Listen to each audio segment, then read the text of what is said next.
We are Sports 56, WHBQ Memphis, WIVG-FM Tunica Memphis, and WPG-FLP Memphis. Flynn Broadcasting Stations.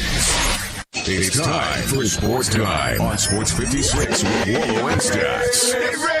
The first hour of Sports Time is brought to you by Lexus of Memphis. Here are your hosts, the voice of the Tigers, Dave Woloshin and Brett Stats Norsworthy. It is the sweetest day of the year. Hi, everybody. Welcome to Dinstall's. We do this only once a year. We are here for Valentine's Day. It is Friday, in case you didn't know, which means we'll make you a hero if you get here today with the greatest candy. It's Monday, though. Well, I want people to get here early so they don't mess around. And, you know, if they come today, 14% discount on anything over $14. And I'm going to say we've been here around Easter and around Mother's Day before. We might have been. I just remember always Valentine's Day. That's tradition. That's history. A day of love. You picked out anything special for Jay Crowder? Did you see who was deferring to Jay Crowder? I did. That would be the great Andre Iguodala, who, by the way, I give a rust to today. We're giving medals a little bit later. Well, he took one shot in 23 minutes. Well, it was rusty. Well, is he still getting paid $17.2 million? I think he got and every 30 check. After that? I think he got every check. Oh, yeah. I'm sure he did. Look at all these samples. Oh, Come man. by for that. Becky Dinstall's going to talk about all of this. I hope there's a turtleette in there is all I can say. We've got mounds. We've got, did you say turtleettes? Oh, we got turtleettes. We got this new thing, Tiger Paws. This stuff has, it's a little bit like a Reese's thing, but much better. It's got peanut butter in it, and it's shaped like a paw for the Tigers. Terrific. Store looks great, doesn't it? Oh, yeah. Always does. We got so many people coming in. And, again, if you buy over $14 today here, I think it's all the stores, right? Germantown, Collierville, and the new one, besides this, downtown. Becky's going to talk full circle to us about that. Yeah, 350, but they're going back downtown. It's funny you say that. I just was looking at that picture on the wall. Very nostalgic. And that picture is the original. It was on Main, and I want to say it's by Poplar. And so the first movie theater was actually done by the Dinstall's people. They put it right next door to their candy store. This was a precursor. So you would literally go in to the candy store before you went into the movie theater. And I'm going to say now that location, Becky, correct me, would be very close to where we don't want to go, 201 Poplar. Well, I think it's very close. The original one. Yeah, that was the original. Yeah.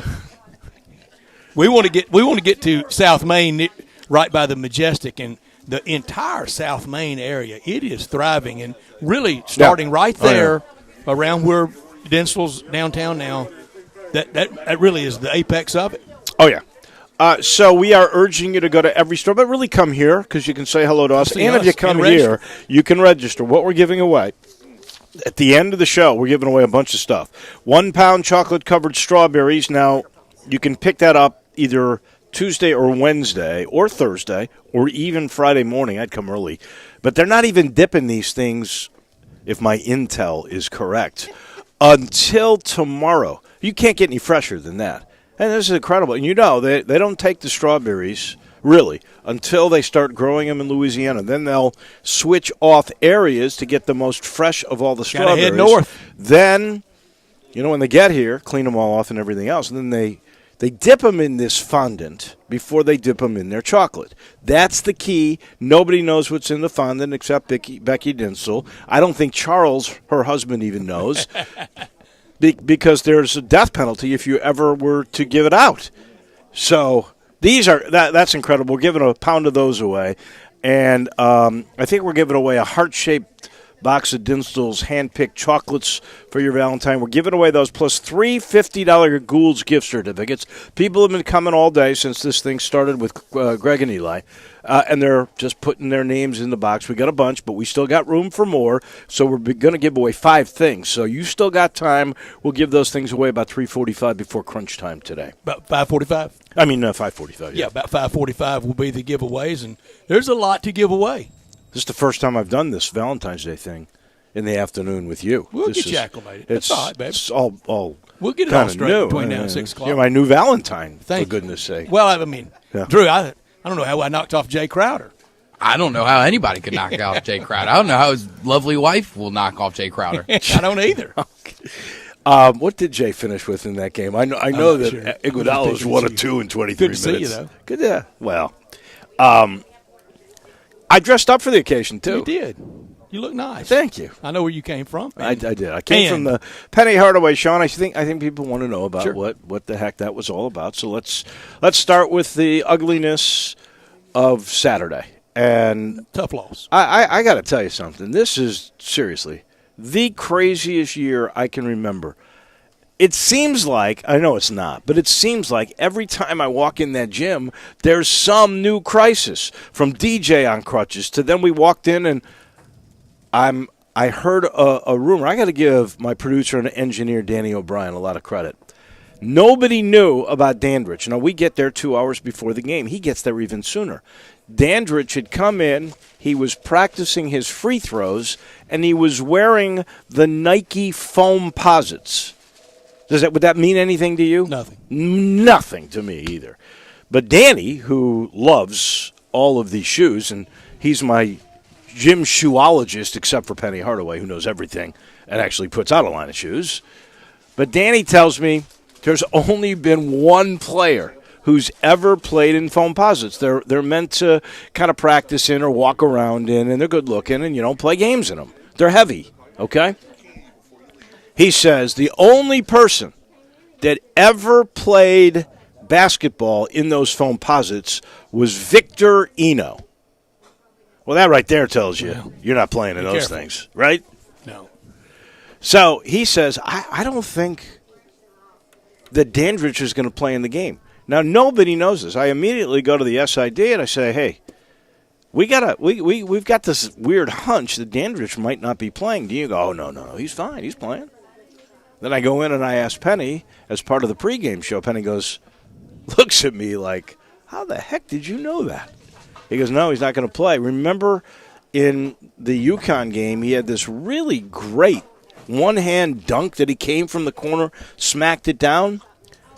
You can't tell. I watched the replay today when we shot the Penny show. Can't see anything. But apparently he came by the bench at the first time out after that dunk and said, hey, guys, I heard something pop in the knee that I had surgery on. And so, I don't know.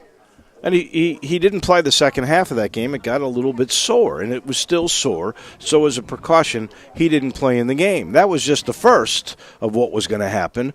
Precious Achiuwa, in that same period before the game, is getting worked on by this. They have this wonderful trainer who's been around. It's actually Evan Old's dad. His name is Kevin Olds, and Kevin teaches rehab and practices for Campbell Clinic. And Kevin was working, hard, for about 20 minutes on the back hip area of Precious. Precious goes, I asked Precious before the game, so I heard about that. I said, Precious, are you okay? Oh, I'm fine. I'm going to play. But he wasn't 100%. He hadn't been practicing. Isaiah Maurice hasn't been practicing all the time. Dandridge didn't practice. Just about every big man wasn't able to practice. Now, Lance Thomas was practicing, and Lance Thomas goes down after Precious Achiuwa. Your tallest guy on the court for the last few minutes of the game is 6'5". It was short man league. They all would have passed Steve Earhart's test for the WBL. Yeah. Anyway. And crushing loss. So you got nobody over 6'5". So here's the update. I don't know about Precious. I think Dandridge will be okay to play. That's not 100%, but I think he'll be available in Cincinnati. Precious is still going to be questionable, I suspect. and Lance Thomas just had cramps, even though it scared the dickens out of me because when he left, he couldn't put weight on his left foot. I mean, I thought, oh, my gosh, it's a knee or it's something severe. And it turned out it is just cramps. Yeah, he looked very injured. He did. Just cramps. He'll be able to play. I'd gotten to a TV by then, listened to most of your call of the game on my way back from Oxford, and the Tigers with that loss to USF. Really, Dave, as it worked out, it just felt like it was kind of a 1-1 year against USF. Probably should have lost down there. Probably. And probably should have won at home. I would say that's probably fair. It's just the craziest year. New poll is out, and this may be my top story. All the bracketologies are out, and Tigers are off the scene in most. Yeah. The thing is, it's the craziest year. It's the first time since 2013 that the preseason number one isn't any longer in the poll. So how would you like to be Michigan State today? Because they did have a preseason injury that affected them a little bit, but they've gone from number one to out of the poll. Well, Baylor is firmly ensconced at number one. They get a strong test tonight, have to go to the Drum in Austin, but also – kind of the boiling down part of the year. It's taken a while. Kansas, Duke, or Kentucky, one of those three of the blue bloods of the big names, one of those three will be around at or near the Final Four. Who do you think that'll be? I don't know. Three. Right now, I do not know. I think Duke was really tough in victory Saturday. Fortunate, very fortunate, as North Carolina handed it to them twice. Kentucky's playing better. And Kansas is just pretty solid, and they mostly have been. They're 20-3. Yeah, I mean, there's not a lot to pick from there. There's not a super team amongst those teams. No, but there's not a super team anywhere, so it doesn't matter. Dave, somebody's going to win it with a team. Duke is going to be is going to be out of those three teams. I would say Duke because I don't know why. Maybe I'm just tired of the whole Kansas thing. Yeah, but I don't think that's a great basketball team. If Duke, Kansas, or Kentucky won it, if one shining moment's playing for any one of those three teams, their fans will know we've not won it with much better teams than this one that just won it. Sure. Oh, yeah. No doubt. Well, and sometimes I can tell the Kentucky team, I mean, John should have won his first national championship going with that great team that very first year. Would have been even better had he stayed here because you had his undefeated team that got beat by Wisconsin. That one much better team. That one, I'm telling you, the very first team that he took from here to there was John Wall, had Patrick Patterson. It would have had, including everybody else that was on that team. It would have had Xavier Henry, and the big kid that was with us that left did not stay. Actually, Josh kind of pushed him out the door. But Duke, it was 6'10" kid. Duke's last two teams, these last 2 years, Zion last year, Marvin Bagley 2 years ago, better than this one. team. I agree with that. But sometimes that's how it works out. No, that's this year, and the more I think about it, the more. I mean, this is what we're going to see because honestly, the one and done thing is going to go away. Yeah. Right. The other thing that's not going away will only be increased, particularly if the Big Ten has their way in this stuff, and that is the portal for transfers is going to get bigger and bigger and bigger. And if they get a free year, and I really believe, and I'm not saying it's wrong. I in particular believe in the transfer rule. But this new rule where you can leave after your first year if you didn't get high enough in the rotation or you're homesick or you don't give enough chance to the whole circumstance. But I believe that plays a big role in this mediocrity because we don't have continuity, and that's why we have bad play. That's why defenses take a while to catch on, and that's why we have so many turnovers. It's the continuity in my mind. No question, Dave. And by this point in the year, it's still a lot of teams that don't have a lot of cohesion. Yeah. Good teams, well-coached teams. We're at Denstall's. Please come out and see us. We're here until 6 o'clock, and every day this hour brought to you by Lexus of Memphis, 2600 Ridgeway, and online at lexusofmemphis.com. Call them at 901-362-8833. Lexus of Memphis offering the Golden Opportunity Sales Event Great offers on all 2020 models and always on special lease options. If you've ever thought I'd look great in a Lexus, well, guess what? Lexus of Memphis thinks you would look great in a Lexus, too. Drive in luxury and confidence, knowing that every new Lexus comes with complimentary first and second maintenance services. Stop by today at Lexus of Memphis at 2600 Ridgeway and put yourself in the driver's seat of an all-new 2020 flagship LS500, and you'll be looking and driving in style. Lexus of Memphis, the highest standards in the industry. When you purchase a Lexus, you get top-of-the-line engineering and design, and that makes for the luxury driving experience. 901-362-8833. Online at lexusofmemphis.com. Experience amazing at Lexus of Memphis. Top story of the day. Well, that I think is this new poll. It's been a long time, 7 years really, since a new preseason number one wasn't in the poll at the end of the year. And I guess Michigan State still has a chance to rally. I don't see how they will. They've lost 8 times now. They're out.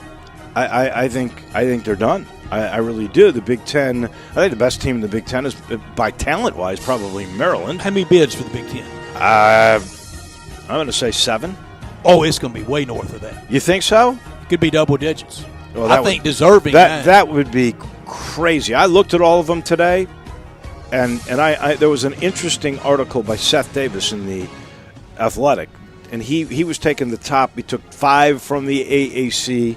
And examined each of those 5. From the Big He Ten. gave 11 from the Big Ten, and I'm thinking at the end they'll beat up on each other. Michigan State was in that, so that's down to 10 right now. Mm-hmm. And the AAC's beating up on each other with the example yesterday of UConn over Cincinnati with a horrible no call at the buzzer on Jerry Cumberland. Officiating, and I'm going to get into that in Russ, but the officiating in this league has really got to be worked on. I know one Christmas card list you won't be on. I texted you that Saturday. You did. See it? Talk about the lead referee in that crew. Well, you got to understand, Saturday there was a lot of big games around the country. And so the biggest games with the highest rated teams gets the best of the officiating crews. When you're playing a team under 500 and you've slipped from the top and you're tied in fourth place in your league, you're not getting the best refs. 2 of the 3 refs I've never seen before, including the one that was the crew chief. Now, the weirdest call, and it was Memphis's behalf, so I'm not saying that the officiating ended up calling the way that game went. The same number of fouls called on both teams. But it did affect the way the game was played. There's no question about that. This was in the second half, and Gerald Williams, I believe is his name, he's running down the court, and LaQuincy Redoux, their point guard, has the ball between the circles. And all of a sudden, there's a whistle. And I believe in my heart that dude didn't mean to blow the whistle, but he's a young enough ref where he didn't know what to do. Something. He called travel on LaQuincy Redoux, and we got the ball, and I know darn well there was no travel. My top story, 2-1 road trip, 1 over 500, a huge Wednesday night game coming up against Portland, then 8 days off for the All-Star break for the Memphis Grizzlies. When they come back from the break, 7 of the next 9 will be on the road to make this really fun this year for the Grizzlies. A great local story that nobody saw coming. They wouldn't make a run at the 7 or the 6 spot, would they? Only 5 out for that. I saw that. That's it. Now, when you think about it for baseball, if it was baseball, just double everything, that would be 10 out basically on the 1st of August. It's been done. Oh, yeah. But not very likely. No, but it can happen. But it can happen. But the more important thing is looking at the rear, and that's why Wednesday's game is so important, because they're 2.5 games up on the team they will play on Wednesday, Portland. Down 12 yesterday after the first quarter to win by 7. Grizzlies' magic number. You counting along with me? 26. 27. Well, that will be their next win. 27. When the over-under was and Wednesday, 26, wasn't it? Wednesday night's a chance to chop off 2 with the win That's and right. the loss. The over-under was 26, was it not?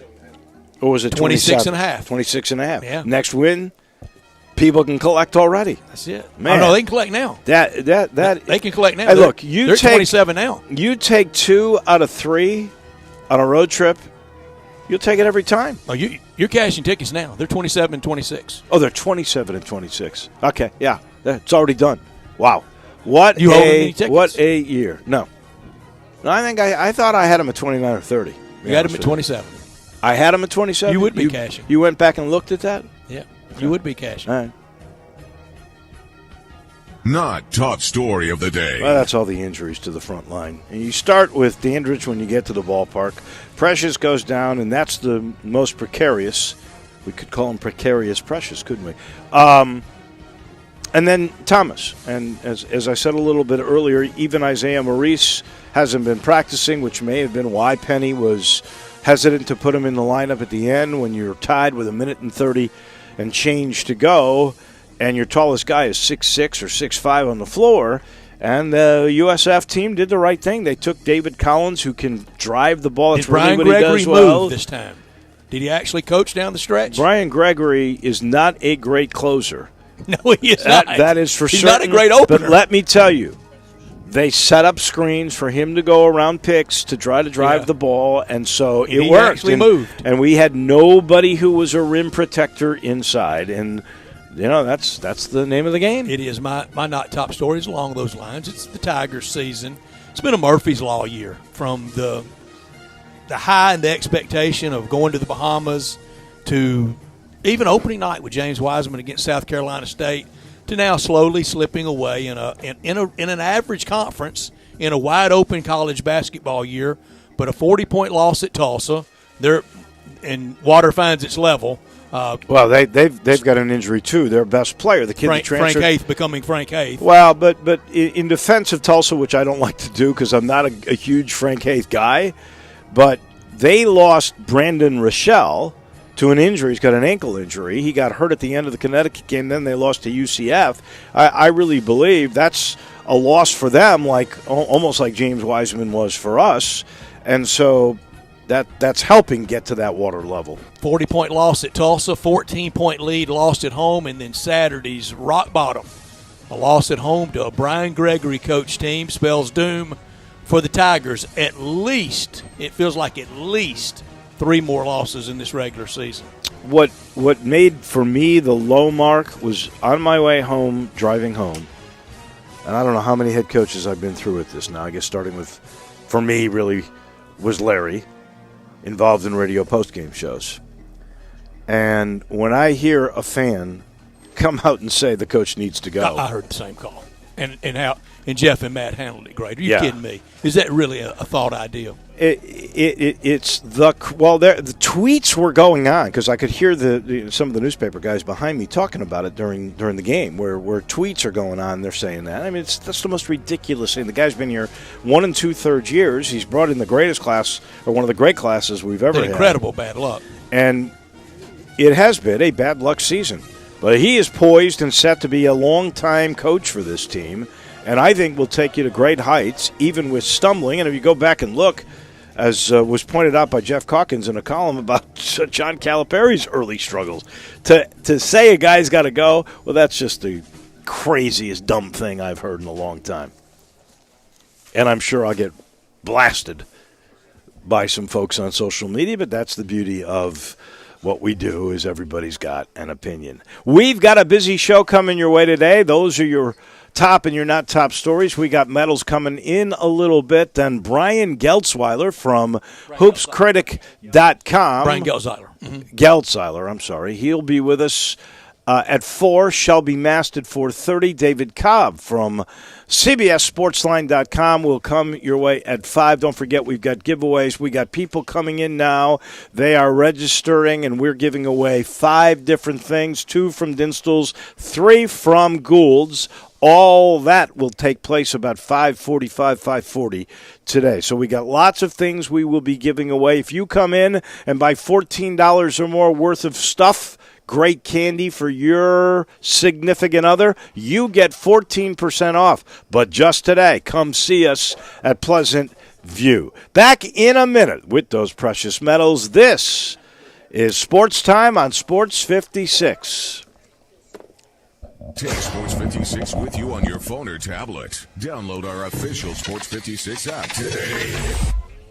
Make your day smoking with the Big Green Egg. You can smoke, bake, roast, sear, and grill, all with a lifetime warranty. Ceramic never rusts, and the easy, accurate temperature control gives you the greatest range of any grill. Make your next grill your last with the Big Green Egg. Available at these nearby locations. Hamilton Fireplace Shop, 4462 Summer Avenue. Germantown Hardware Company, 2083 South Germantown Road. Garden Spas and Pool, 9393 Poplar Avenue. And East Memphis Ace Hardware, 5143 Quince Road.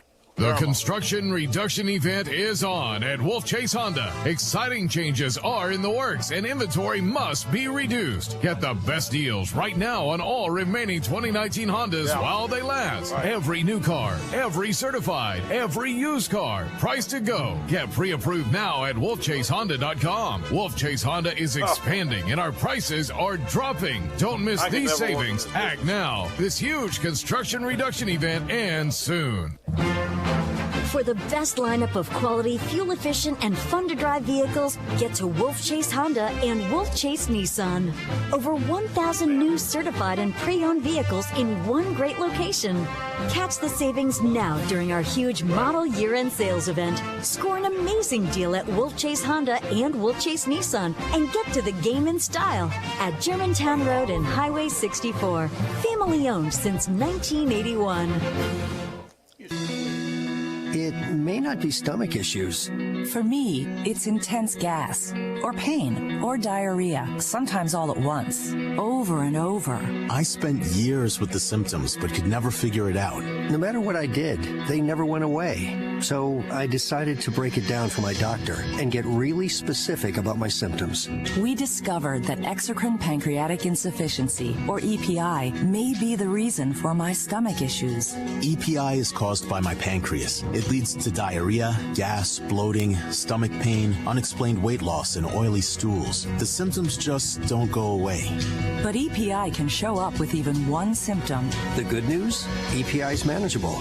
But to get to the right diagnosis, you have to break it down for your doctor and get specific about the severity of your symptoms. Visit identifyepi.com to learn more and use the symptom checker to help change the conversation with your doctor. Brought to you by AbbVie. Mid-South Power Distributors is your source for all things diesel. Their newly renovated drive-in repair shop is open to the public. Whether it'll be your everyday driver, farm equipment, fleet vehicle, or heavy-duty truck, their ASE-certified technicians will get you back on the road. The on-site dyno is ready to run all the necessary diagnostic testing. From preventative maintenance to complete overhauls, Mid-South Power can handle it all. Stop in today at 3288 Mill Branch Road or call 901-396-0710 and online at mid-southpower.com.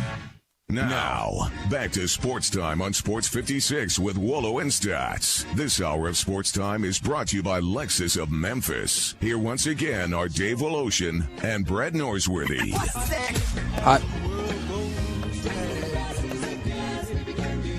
We are at Tinstall's. We want you to be with us. We'll save you money, 14%. You got to get something for Valentine's. There's not a person out there, not a person, that is not going to have somebody to give something to for Valentine's Day. At least I hope. And this is the place to come. It's the best candy in the city. It's the city's candy. It's the region's I think the only candy. person I have is Jay Crowder. I know you have a mother. I think you have 3 other women that you could probably give candy to. You do? I think 3. Am I shortchanging you? Well, I'm shortchanging them. So you shouldn't be like him and shortchange anybody. Get here. You get 14% off. Plus, we got samples. Dave, there's a difference between like and love. I understand that. I absolutely understand that. XFL's not kidding around. Los Angeles Wildcats. Who knew? Did you know they were the Wildcats? I did not. Could you have named them? I knew just because I watched St. Louis and Dallas. It was like the Renegades and L.A. Wildcats have parted ways. Of course, they didn't fire him. They've just parted ways with defensive coordinator Pepper Johnson. Are we really to where we can't say fired? I don't know why you can't say it. That's what's happening. Is there a buyout? Did he get bought out? I don't know. Yeah. Did you see the numbers, seriously, on the XFL? I did. This boggles my mind. Football-crazed country. The ABC numbers for Saturday, I don't think the Sunday numbers are out yet, but the ABC numbers for Saturday was an average of $3.3 million, which beat the heck out of the Pebble Beach. Okay. Beat the heck out of Duke, North Carolina. I beat Duke, North Carolina. North Carolina. That's about as good as college basketball can throw at you. Well, normally it is. I'm not saying this year's vintage was the must-watch TV. TV viewers out there, you think hardcore? I think discriminate. It was a game that I would not have missed in the past, and I really didn't care about watching it. Yeah. The peak for the XFL game on ABC was 4 million people. 4 million people for this new league. How about the attendance? Now, I think this stuff's made up, and I'm going to tell you why. All attendance is They were all at 17,000. So in Houston, 17,815. In New York, I did watch a little bit of the New York game for about, 15, not even 15 minutes. Anyway. New York's nickname? I don't know. They played Tampa. That's all I know. New York's head coach? I don't remember. New York's quarterback? Is that Murray? I don't know. He's out there for somebody. Yeah. Aaron Murray's for the Tampa Bay Vipers, and they're playing the New York Guardians. Aaron Murray's from Tampa. He's from Plant High School in Tampa. So 17,634 in New York. I didn't watch it down. Not a second. In Dallas, they're playing in the baseball stadium. Do you know that? They're playing at the Rangers Stadium? I think it's the Rangers Stadium. That's the way it looked to me on TV. 17,206. And in Washington, D.C., 17,163. So it went from 17-8 to 17-1. I don't know. I didn't see any of that game. I didn't watch any. I know that the only home team to lose was Dallas. They lost to St. Louis. And that's the one team I like because Hal Mummy's their OC and Bob Stoops is their head coach. Big game Bob in the XFL. I know. Just living the big life. And look, he could have gone other places. He sure chose to do that. He could have named a couple of jobs. I have no idea. Cleveland Browns, I think, would have hired him in a second, don't you? I would have. In coaching rumors today, Michigan State, Luke Fickell has passed on going to Michigan State. And yeah, I saw that. Very prominently mentioned around the Michigan State job. Two names we're familiar with in this area, Butch Jones and Brett Bielema. Brett Bielema wants it bad. Boy, if Michigan State has to come up with those two guys, if that's the best they can get, that program has fallen on hard times. Why wouldn't you call Hugh Freeze if you're Michigan State? You know what? Here's my gut feel on it. I don't know that for sure. But if you've got a coach that just stepped down because there are multiple recruiting violations that are possibly occurring, your ideal guy. That is not the guy that I'm thinking about at all. Because he's coming with baggage and he can say whatever he wants to, and hopefully he's rehabbed himself, and I'm not saying he hasn't, but it's not that far removed. If you're the AD and you only could hire between Butch Jones and Brett Bielema, from the job Brett Bielema did at Arkansas and the job Butch Jones did at Tennessee, which one would you hire? From just those two? Just those two.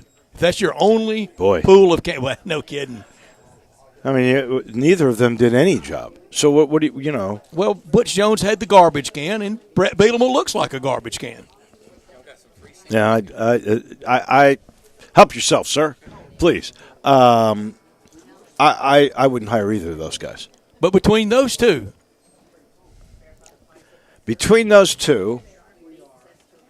Brett Bielema did win in the Big Ten. He did. Took Wisconsin teams to Rose Bowls. And where did Butch Jones win? He won when he was in the Big East. And that was a BCS school. He won early at Tennessee. Boy, I don't know.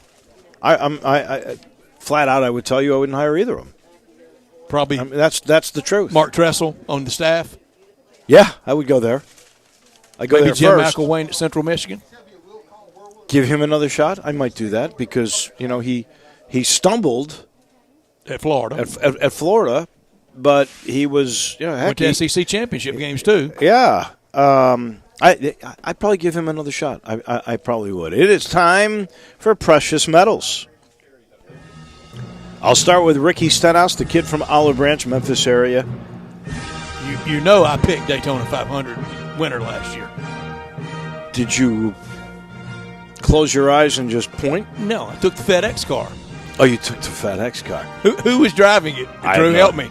I have no idea. Denny Hamlin. No idea. Denny Hamlin driving the FedEx car last year. Ricky Stenhouse, though, won the pole for the Daytona 500. We give it to him. Got to give a. Do you want a Daytona guest Friday? Possibly. You left the door shut. A bronze medal to Nick Taylor. He won his second PGA Tour. He's a Canadian. I think he's the first Canadian to ever win at Pebble Beach. Did he win or did Phil lose? I think he won. I think he won, too. I think he won. Phil did struggle. The conditions were terrible, but they both had to go through those. And Phil had the one stinker. He was really good that whole week. You realize how many firsts? He's won, 7 at Pebble Beach? Won last year. And he's finished second or third so many times. That course, as they say, fits his eye. And I'm happy for him to get a third, but he had to finish. Going for his 45th PGA Tour win. He's also going for, I think, just to be the fourth guy that has ever won a tournament in 4 different decades. So that is kind of cool in its own right. I hope he gets it. I was really hoping he would finish tied for second because that would have given him enough points to get into the WGC in Mexico. So he got one in the 80s as the AM? Yeah. Is that what? Wow. You know what check he got for that, don't you? Zippo. Doesn't matter. He won. Second place gets the winning cash. He won. Also, I got to give kind of a medal to Kevin Streelman, who finished second, but he finished with Larry Fitzgerald in the team competition. Sharp game. They won, and that's their second win. And there's only been 4 teams that have ever won multiple. They're the Tiger Woods at the Pro-Am. They are. They are. I got to give a silver medal to this great story. Adam Amir is a former Memphis pitcher who is from Orlando, and he was a good enough pitcher for the Tigers where he was being inducted into the M Club Hall of Fame. And so he told the story at the M Club Hall of Fame dinner about his one regret was that I shouldn't say regret, but he was in a restaurant when he was a kid, and he saw Penny Hardaway eating. He said to his mom, "I think that's Penny Hardaway." She said, "Go up and see him." He couldn't do it. Then he went to go to the bathroom, wash his hands or something. When he was coming back, there he was. Their eyes caught, and he walked on over to say hello to Penny Hardaway. And Penny Hardaway said, "You're a big guy. You're going to be a basketball player?" He goes, "Nah, I'm not a basketball guy. I'm a baseball guy." And Penny just said, "Well, son, if you work hard and you're really passionate about it, I got a feeling good things could come your way." Great story.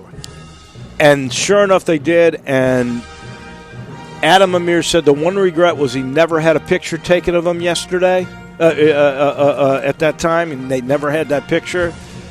So the SIDs arranged it after that story, or after the game, and this is the kind of guy Penny Hardaway is, because I'm going to tell you, that loss Saturday, it crushed him. Not much for literally crushed him. And yet he walked out in the hallway after he did the post-game show, walked in the hallway, put his arms around that kid, smiled, took a picture, talked about the times. I mean, what a guy. And what a good story. Did you get a picture taken with him? He didn't ask for my picture. Oh, I was talking about you, Coach Hardaway. No. You're on TV tonight. I can get those a lot. Yeah, you'll see a picture of me with him today. And then my gold medal goes to Ja. First triple-double in his Grizzlies career. They're over 500. He took the game over. He did. And now, this is – we just talked about what a great story this thing is. When that double-digit rebound was there to be had, he said, get it. Yeah. Triple-double for Ja. Here's my question for you. How many in his career? How many triple-doubles? That's a great question. I don't know. What's the historical norm? I don't know. I mean, I don't know if it's going to be Russell Westbrook. I know this. At his age, only guys like no, it's an elite company. LeBron, who else? Luka. They're the only ones at that age. Who's the guy that came from Vancouver to Memphis? Sharif Abdul-Rahim did it. Rahim, yeah, he did it at that age. So he's special, let's face it. He sure is, and we got him for a long time. My only bronze goes to the Mike Conley and the Utah Jazz. It almost feels like we don't even miss Mike, but we do. But it was time, and I'm glad he's doing well. If they stay at the 4 seed where they are today, they're going to have a bloodbath in the first round against the Rockets, even if they're the 5. That 4 or 5 game matchup is going to be something come April. But then after that, they could upset the Lakers in a second-round matchup, and that'd be fun for Mike Conley. Silver medal, I have 2. 700 wins for Bill Self. I wish it was at $6.99. Silver medal goes to Auburn and Bruce Pearl. They need some breaks. They got them all last year. You just wonder if you used up all your good luck last year going to the Final Four. But they could be back there this year. They're really good. I think they'll at least get to the 8, but to get to the 4, y'all need break. Everybody needs breaks. Gold, I have 3. First one to the XFL. Great rollout, proves once again we are a football nation. A texter said it right. Something new in a popular game spells curiosity, and we were all pretty curious this weekend. It was. I didn't watch much of it, but I will. But to pull better ratings than Duke and North Carolina or golf at Pebble up against anything, it was great. Also, a goal to the Grizzlies 2-1 road trip speaks for itself. Another goal goes to Bobby Knight. Unarguably a great coach.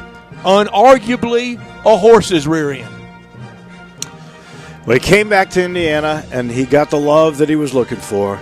But I'm with you. He did, and I know a lot has always gone with Bobby, Robert Montgomery. I guess it always will. Apparently, here's what I'm happy about. He was well enough to go because I've heard there have been issues that have slowed him down, and it didn't appear from the video that I saw. Great coach, though, right? Oh, absolutely. Don't have to debate that. He's not a good human being at all. A bully. Great horse's rear end, right? Yeah. But when you're talking about tactical coaching and little details and getting guys to play hard, as good as Final it one gets. Final goal goes to San Diego State, the Aztecs. 24-0 in college basketball on February 10th is 24-0. Their league isn't very good. No big star. No defining win, I don't think. But 24-0 is 24-0. Here's their 2 best wins. They beat Iowa by 10. Mm-hmm. Iowa's pretty good, aren't they? No, not really. Okay.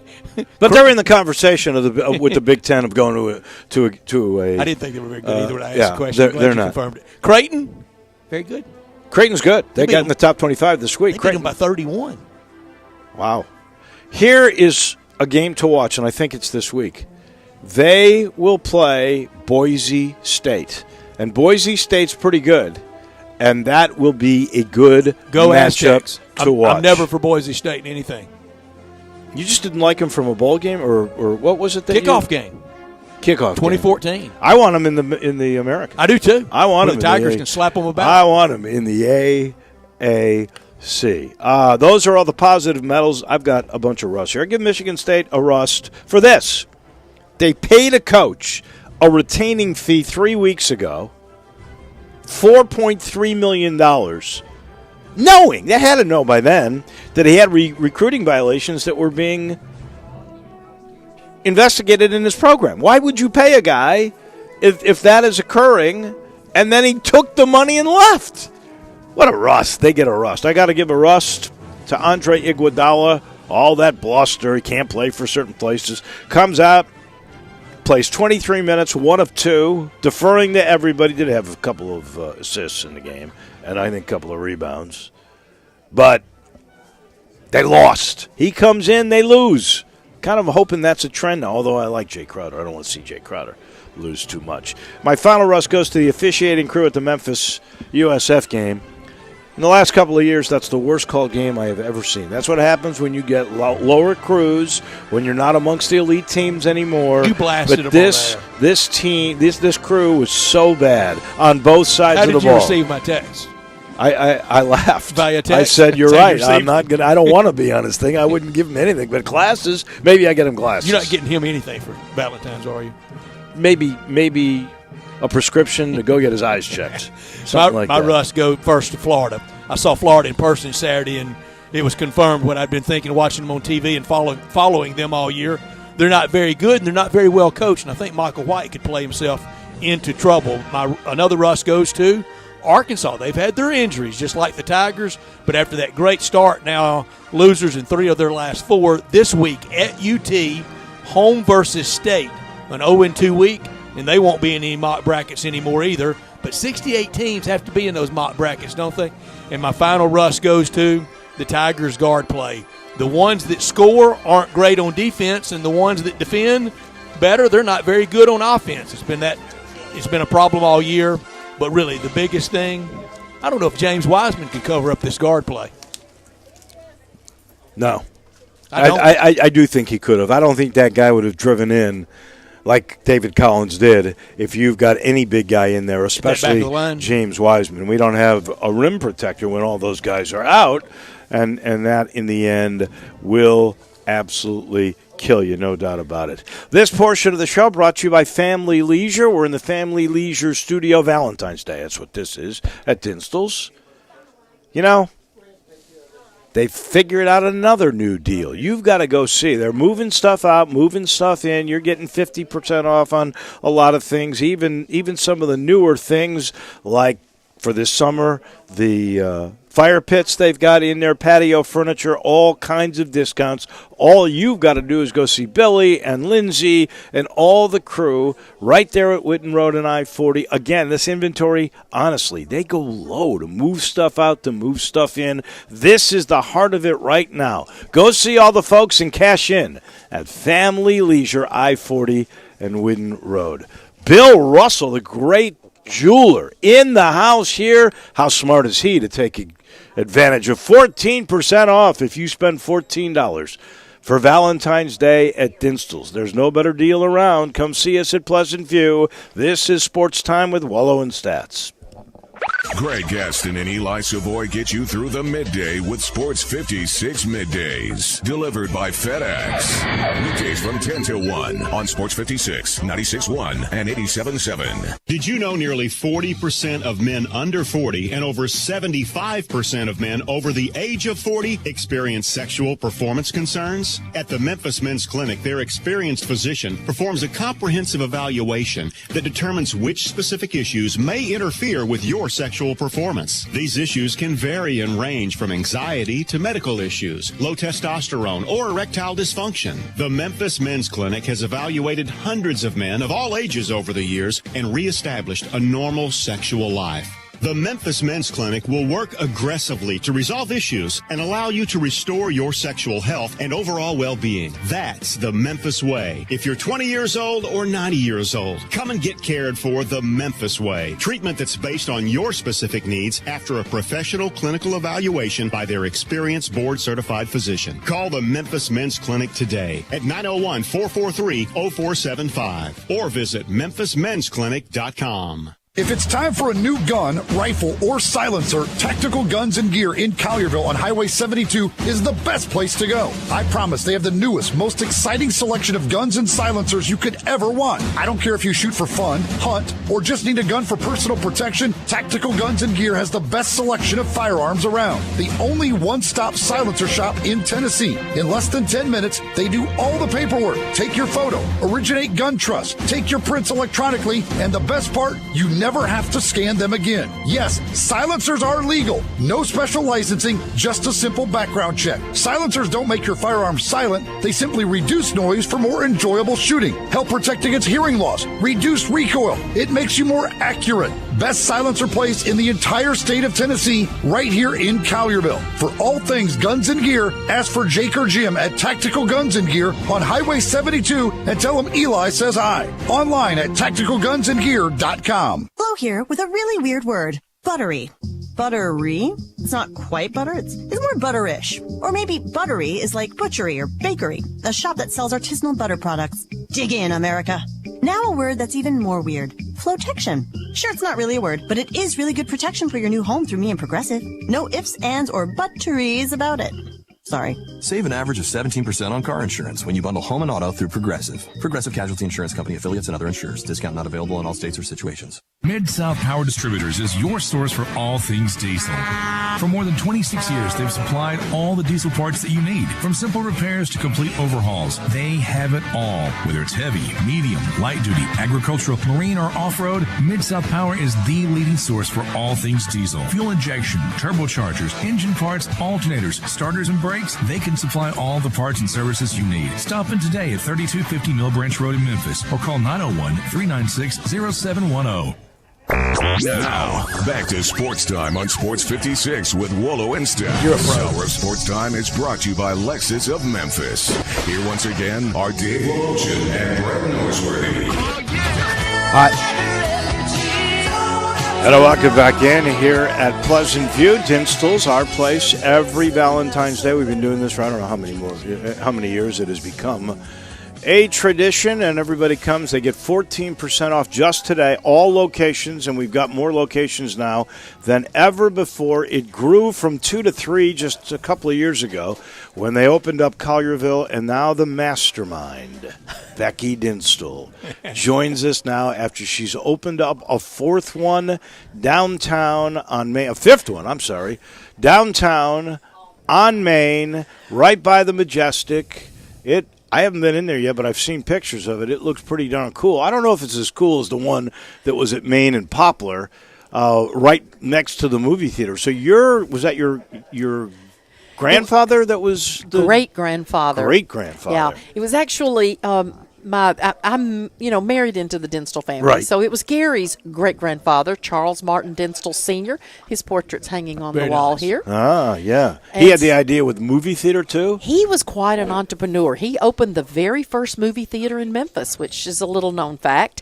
And it was kind of intriguing. It was just almost next door to the candy store and ice cream parlor. He was kind of into the fun things in life. And a quick story, though. You did have a candy background either. You married into that Dinstall family, but your family had a chocolate dynasty in Alabama, in Birmingham. That's right. Well, we were in Alabama, Georgia, and East Tennessee. We had stores on the roadside to Florida, kind of like an early version of a Cracker Barrel. The name of it was Saxon's Candies. Wow.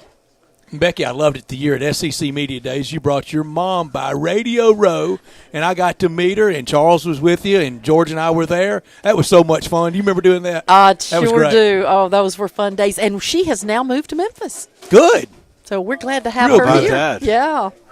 Well, we're delighted to have y'all here today. We love being here. All right, so the first thing is tell me about the new store downtown. What got you to finally pull the trigger on that? Well, the Downtown Memphis Commission called me and said, we've got a great opportunity for you to come see if Dinstall's can make it downtown. And we would love for you to return after almost 40 years of not having a storefront there. So I was first reluctant. I felt like it was too good to be true, but I had to go check it out and fell in love with this location. We opened last Thursday within their program called Open on Main. And I encourage people, if you're interested in testing the waters downtown for your retail operation, the Downtown Memphis Commission has a wonderful program going on. So it's definitely worth checking into. But we're so excited to be returning. Our goal is, even after the incentive plan, we do have an option on a 5-year lease. So we're planning on staying for a long, long time. Fantastic. And how's the one in Collierville doing? It's growing. We're so excited. So we really feel like we've covered the major parts of the city as of this time. So we're downtown, we're Laurelwood, Germantown, Collierville, and the Bartlett area here on Pleasant View. Yeah. So we've got most of the bases covered. Is the most business done here, or? Well, our Laurelwood store is still our number one flagship store. This store, believe it or not, was an afterthought. This was just supposed to be a factory. Right. And we just thought we would first set it up and just have a few seconds. But it turned out to be a huge location for us. So, well, this is kind of our home. This is where we always do the remotes. Right. And we've come to really love it. And this is the place where a couple of times a year you'll show kids how candy is made. Even Santa shows up. Well, that's right. We have our holiday open house. And then March 29th this year from 12 to 4, we will open our kitchen doors and have our spring open house. The Easter Bunny will be hopping around, eggs everywhere, chocolate rabbits being molded. So you must check it out. And usually around the Christmas time. Yeah. Do you do the You don't have the strawberries for that, do you? No. Strawberry season ends with Labor Day weekend. Yeah. Then we kick in the caramel apples. Oh yeah. When all the kids come though for that, what candies do they normally see? They see we make fresh brittles. They get to see chocolates enrobed. They get to see chocolates being molded. There's just a combination of things. And then we also offer special tours for a lot of our school and camp groups during the spring and summer. So they get to come and have an educational tour of how we make chocolate. I know every once in a while you come up with something new. And we all know strawberries, nobody does them like you in the world. I think your signature is probably the cashew crunch. I love your turtlettes. That's just my own little thing here. Right. But you come up with new things all the time. You come up with a new deal called Tiger Paw. What is that? Well, we were thinking of something sort of like a turtleette, but this one is peanut butter. But we decided it needed more than just peanut butter, so we've added fresh, roasted, salted peanuts to it. So it's kind of crunchy with the peanut butter, creamy, plus it's covered in milk chocolate. You just got to try it, but it's our Tiger Paw. And if they come today, 14% off everything in the store, correct? That's right. If it's over $14. That's right. And you can even get that discount on the orders that you place for strawberries. So come on in before 6. Come on in before 6, and you can register to win a couple of different things, including some strawberries from Dinstall's and a heart-shaped candy box full of chocolates. Plus, we've got 3 $50 gift certificates to Gould's. You can't beat Gould's, whether it's a haircut or a massage. They got it all for you. You just come in and register. We're giving away 5 things at about 5:40 or so this afternoon, and we've seen already so many people coming in. Yeah, it's very exciting, and we welcome everyone. So happy Valentine's to everyone. Thank you, Becky. Thank we you very appreciate much. it. And that means our number 1's in the books. That's always fun. When we come back, we are busy. We've got guests galore coming your way. And Brian Gelsiler will join us when we come back at 4 o'clock, and then David Cobb at 5. But at 4:30, we'll talk to bracketologist Shelby Mass from USA Today. I don't know if I can take that. There's an empty feeling when you're no longer in the mix. Our number 1 in the books here at Dinstall's. Come see us on Pleasant View. This is Sports Time on Sports 56 with Wolo and Stats, and we're live at Dinstall's.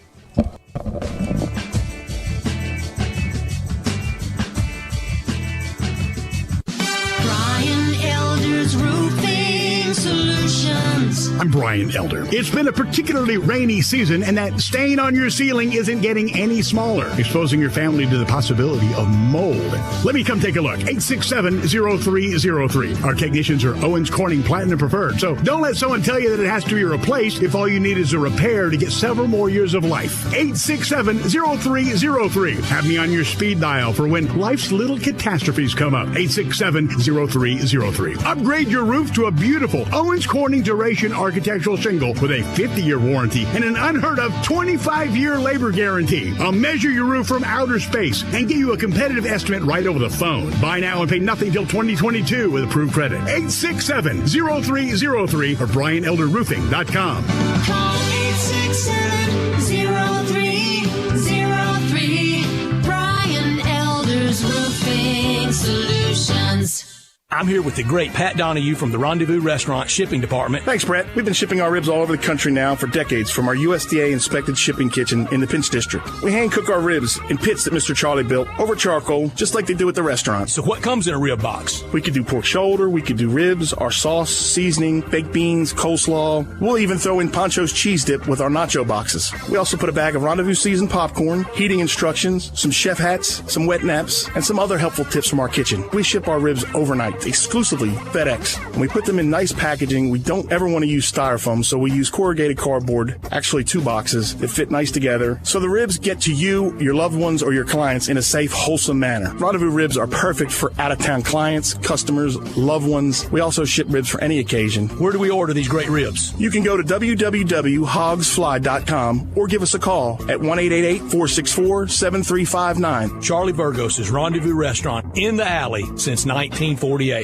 Is imitation the sincerest form of flattery? Not when it comes to your car audio. Stereo Stereo One is the leader in car audio, remote start, security, and more for the past 30 years. Stereo One is proud to announce the grand opening of their new location, 1983 Covington Pike, across from the Honda dealership. To celebrate their new location, Stereo One has marked down their entire inventory. Remote start systems at $129 with free installation. Subwoofer base packages start at just $199. Window tints starting at $129. The entire inventory of radios and touchscreens with features like Apple CarPlay, Bluetooth, and backup cameras are marked to go.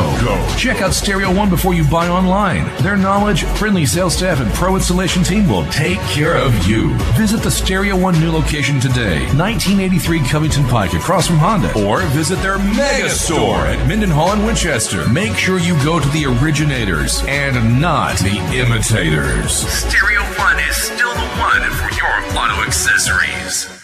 I Buy Houses, 901-406-1101. That's 901-406-1101. I Buy Houses. I Buy Houses will buy a house in any area, in any condition, and yes, it's guaranteed to close in 5 days. If you need to sell your home quickly, call 901-406-1101. If you've been through a divorce, if you lost your job, if you're tired of renters, I Buy Houses can get you your money quickly. I Buy Houses will buy your home in Shelby County, DeSoto County, Memphis, Bartlett, South Haven, Horn Lake, Olive Branch, anywhere and everywhere in between in any condition. And yes, they're open 24 hours a day, 7 days a week. I Buy Houses, 901-406-1101. That's 901-406-1101. Grab that pen, 901-406-1101. I Buy Houses.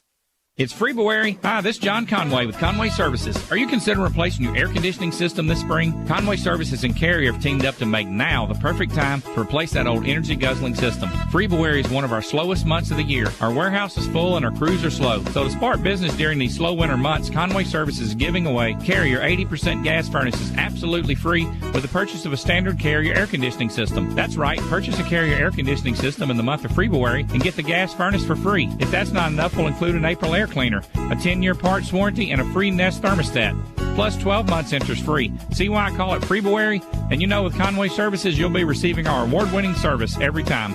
So call Conway Services, the Mid-South's premier heating, cooling, plumbing, and electric service company, and the first 30 callers with a 10-year-old heating and air conditioning system will come out and inspect it absolutely free. Call 384-3511. Conway Services. Call Conway today. We are Sports 56 WHBQ Memphis, WIVG FM Tunica Memphis, and WPG FLP Memphis. Flynn Broadcasting Stations. Now, more of Sports Time on Sports 56 with Wolo and Stats. This hour of Sports Time is brought to you by Homer Skelton Hyundai. Here once again are Dave Woloshin and Brad Norsworthy. Welcome back in here at Dinstall's. Happy Valentine's Day. Well, I know. Valentine's Day is not until Friday. I make you a hero today. I make it easier on your pocketbook. Well, I don't do that. Becky Dinstall and all the folks. Oh, we're going to give you the credit. At Dinstall, Judy Moss, all those people. They're the ones that came up with this deal. You come today. You can order and pick up tomorrow or Wednesday or Thursday or even Friday your strawberries, okay? But you come now and you get 14% off anything you buy as long as you go over $14, and you can't beat it. I'm talking, well, we've got it here for you to try if you've never had Cashew Crunch or the coconut stuff they have or the new Tiger Paws or the Turtlette's my favorite. They don't have strawberries, but believe me, you've had those before. Please come. You will love it. We're going to give away all kinds of chocolates later, a chocolate box that's heart-shaped, a pound that's got things like nuts, chewies, crunchies, assorted creams, cherries, truffles. They got it all. It's really cool. We're at Pleasant View. If you don't know where that is, if you're on the highway, you get off at Covington Pike and 240. Hang a right. And then you you go north, just so you know, and then you get to the very first lights, Pleasant View. You go east, and then you go just a few blocks, and we are here. Our friend Brian Geltzeiler, founder of HoopsCritic.com, set to join us. He hosts on Sirius XM NBA Radio. Just a few games left, Brian, before we get to the much-needed for everybody All-Star break. And did you have the Grizzlies as the 8th seed and 27 wins with one game to go before the All-Star break, Brian? Hell no. No way, Brad. None of us did either. I don't know that anybody did. I had 22. Dave had 27. Our producer, Drew, that you talked to, connecting, he had 25. So they blew through. And they blew through the Vegas over and under number of 26.5 with the win last night. Yeah, listen, it's been a great season for the Grizzlies. They've been a major surprise, obviously a variety of reasons. Ja Morant, who we knew would be a good player, I don't think we thought he'd be this early, and he's been fantastic. Dylan Brooks is a guy I've liked a lot, and I liked a lot last year. If you remember with Dylan Brooks, he was the big dispute over that trade that blew up. Right. Because I forget who it was. It was Marshawn Brooks. They thought they were getting Dylan Brooks, but they were really getting Marshawn Brooks in the deal. Right. And they balked at that. Yeah, and the Brooks brothers trade this year. Yeah, the Brooks brothers trade was really controversial last year. And look, man, they'd have been Frank and Jesse James taken out with Dylan Brooks. Yeah, I hear you. Listen, Dylan Brooks has been great. He's been great. Jaren Jackson's played well. I think Valanciunas has been, from a veteran presence type of standpoint. I mean, another 18 rebounds last night for him. He's been fantastic. And listen, I think Taylor Jenkins has done as good a job as you can ask him to do. I mean, there is no more grit and grind. It's a new identity for this team. They seem to be taking to this identity very well. But even guys like Anthony Melton, come in there where he hadn't done much in his career, developing nicely, says a lot for the new front office, says a lot for the coaching staff, and all of a sudden there's a whole lot of hope in Memphis. You mentioned Ja Morant, and you thought he might be good, but you wouldn't think he would have been this good this early. I guess the most of us, when we hear any kind of national pundits, they are always saying about how this guy really plays over his experience. His IQ, his innate sense is much better than anybody thought. I'm curious, though.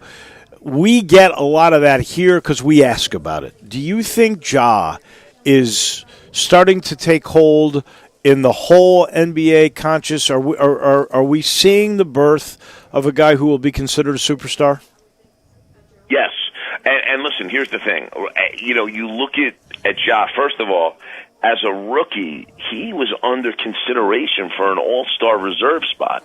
That's absolutely amazing for a rookie player, but he's had that kind of impact on the Grizzlies being in the 8th seed right now. The big thing with him, though, I think that you have to understand, and it started to drop off a little bit recently in the last 10 games, but his three-point shooting. This guy's shooting 37.6% from three. When everybody looked at him as a prospect, they said, okay, Morant's going to be a very good athlete. Westbrook was the comp, if you remember. We'll get up and down the floor well. You know he can run an offense. You know he can pass. He can score in the paint. You can play some up-tempo with him. But the shooting is going to be the part of his game that's got to develop. The guy's shooting 49% from the field from the point guard position this year, 37.6% from three. That tells a big story. And that's been the huge part. And listen, what that comes down to, Ja Morant did the work. He put the time in, he put the work in, he's worked on his shot. That's just the kind of kid that he is. And from a leadership standpoint, you look at teams in the league, a team like Philadelphia, even a team like Minnesota, that has really struggled with getting young players to take the appropriate leadership roles for them to fulfill their potential. Ja Morant has done that in his rookie year, which is the equivalent of his junior year in college, and been that kind of guy to kind of be the hub that the Grizzlies orbit around. Brian, I so agree in that comparison to Minnesota. They were just in town recently, and I was thinking that just a few years ago, they were thinking we're going to go really young with Wiggins and Tyus Jones and Karl Anthony Towns and some really nice parts, and we're going to kind of have our, in the wilderness years, but it's going to get good eventually. It's not going to get good eventually for them, and they're already unloading a lot of those parts. So I think that's a fair comparison. Last year when the Raptors and the Grizzlies made the deal, for the primary pieces was Marc Gasol for Jonas. It's one of those deals that both teams can really say they won with it. Toronto went on to the ultimate win, but the Grizzlies did real well down the stretch last year, and you mentioned Jonas earlier. Both teams won with that deal. That's hard for both sides to be winners.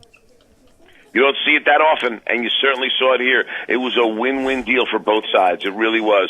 Listen, the Grizzlies wanted to get, the Raptors wanted to get an experienced center in Marc Gasol, but more importantly, they understood they were going to have to go through Joel Embiid and to a lesser extent Brook Lopez to get to the NBA Finals, and they wanted a guy that could really shut both them down. If you remember that Philly series, listen, Kawhi Leonard stood on his head to win that series for the Toronto Raptors, but the most important factor beyond Kawhi Leonard for the Toronto Raptors in that series was the way Marc Gasol defended Joel Embiid. So he had the impact that they needed him to have in helping that team win a title. And when you look at what's happened with Valanciunas this year, I don't think the Grizzlies are disappointed even a little bit. I mean, he has played fantastic this year. And the thing is, for Jaren Jackson, if you remember when they drafted Jaren Jackson, the big thing with Jaren Jackson was the thought that he's a guy at 6'10" that can guard the perimeter. And you know what? You lose some of that when you're playing him exclusively at the center position.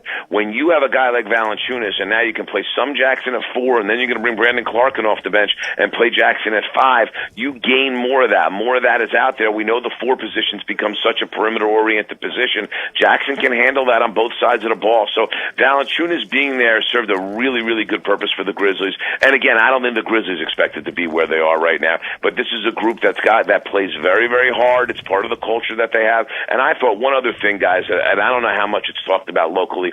It's certainly not talked about nationally. But Taylor Jenkins did something that's somewhat odd. As a rookie head coach in the league, he decided that he was going to go and coach the Vegas Summer League team. He wanted to get to know his young guys. It was a young team in the first place, and he wanted to just have an understanding of who some of these guys were, who could play, who couldn't play, and decided to do it from the front row and be the guy that coached them. I actually think, and they won the Summer League this year, and not that winning the Summer League ever means anything when you enter an NBA season, but I thought in this particular situation, he used it as a little bit of a jump start to kind of get out in front of his young guys and lay out what his expectations were, and I think it worked out very well for this organization. That is on the money, and you're the first person I've heard say that. You know, I always did it with the Warriors when he got that job. Did he? Yeah. I always kind of thought it was just for him to get used to being in the number 1 chair, and whether it was to see his guys or for himself to get a sense of what you had to do, it was brilliant. You're so right also. But I think that trade with Mark and Valanciunas was a win-win. I mean, I think that is the definition of a win-win. We'll really know if indeed the Grizzlies are able to make the playoffs, and if they did, it would be 2 to 3 years ahead of time. So I'm going to ask you point blank. They got a 2.5-game lead on this on the Portland Trail Blazers, the team they play it at home Wednesday night.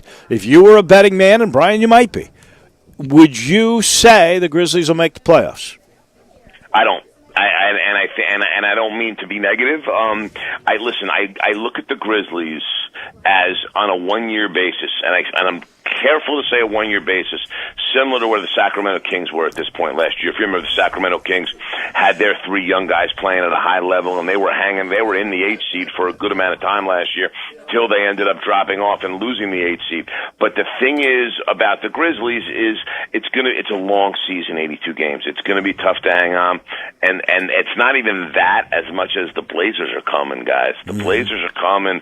Lillard's playing at the highest level he's ever played in his career. He's carrying his team on his back. They'd right now be coming into Memphis, I believe, winners of 7 of 8. If it wasn't for that the false goaltending call on Rudy Gobert from Friday night, that's how well they've been playing. And I say this in that I don't think they're going to make the playoffs. Not a statement on the Grizzlies as much as it's a statement on from what I'm seeing from the Blazers right now. The Blazers are so much better than they've played for the large majority of this season. I think you're going to see the Blazers finish very strong here, and I think it's going to be tough for the Grizzlies to hold them off. But that's the only reason I don't see them making the playoffs. When you hear from teams like the Pelicans, like, we think we can come catch the Grizzlies, you're not catching the Grizzlies. The Grizzlies are playing far too well. The team I'm talking about catching the Grizzlies, and I want to make sure your fans there don't think I'm disrespecting the Grizzlies, because I'm not. The team that I'm talking about coming to catch the Grizzlies is a team that has a lot of the same guys and the same stars and core guys that went to a conference final last year in the Blazers. That's the reason I don't think the Grizzlies are going to make the playoffs. That's the only reason. Brian, I hate to talk hot seat stuff this early, But if Terry Stotts and the Blazers don't punch that 8th seed, would he be in any kind of trouble? Nope. He's not going to get they believe that organization. And listen, Paul Allen passed away a couple of years ago. His family's running the show. Neil O'Shea's got a lot of power there. They believe in consistency and continuity. And Stotts and O'Shea are in lockstep with one another. What I do think happens there is if they don't make the playoffs, even if they do make the playoffs, because if they make the playoffs, they're one and done. You know, they're getting out quick. And I think if they, regardless, I think this is going to be the summer you see them break up Lillard and McCollum. And quite frankly, when you see the way Lillard's playing, it ain't going to be him that's dealt. So I think you're going to see C.J. McCollum is going to be dealt this summer, and they're going to shuffle the deck on this team a little bit and see what they can do. Whiteside's played great for them. His deal's expiring. They're going to have Nurkic back. He's going to go into year 2 of an extension here. He's an important player to them, was certainly an important player at what they did last year. But they got some young guys that they like. They really like this. Zach Collins has been hurt all year.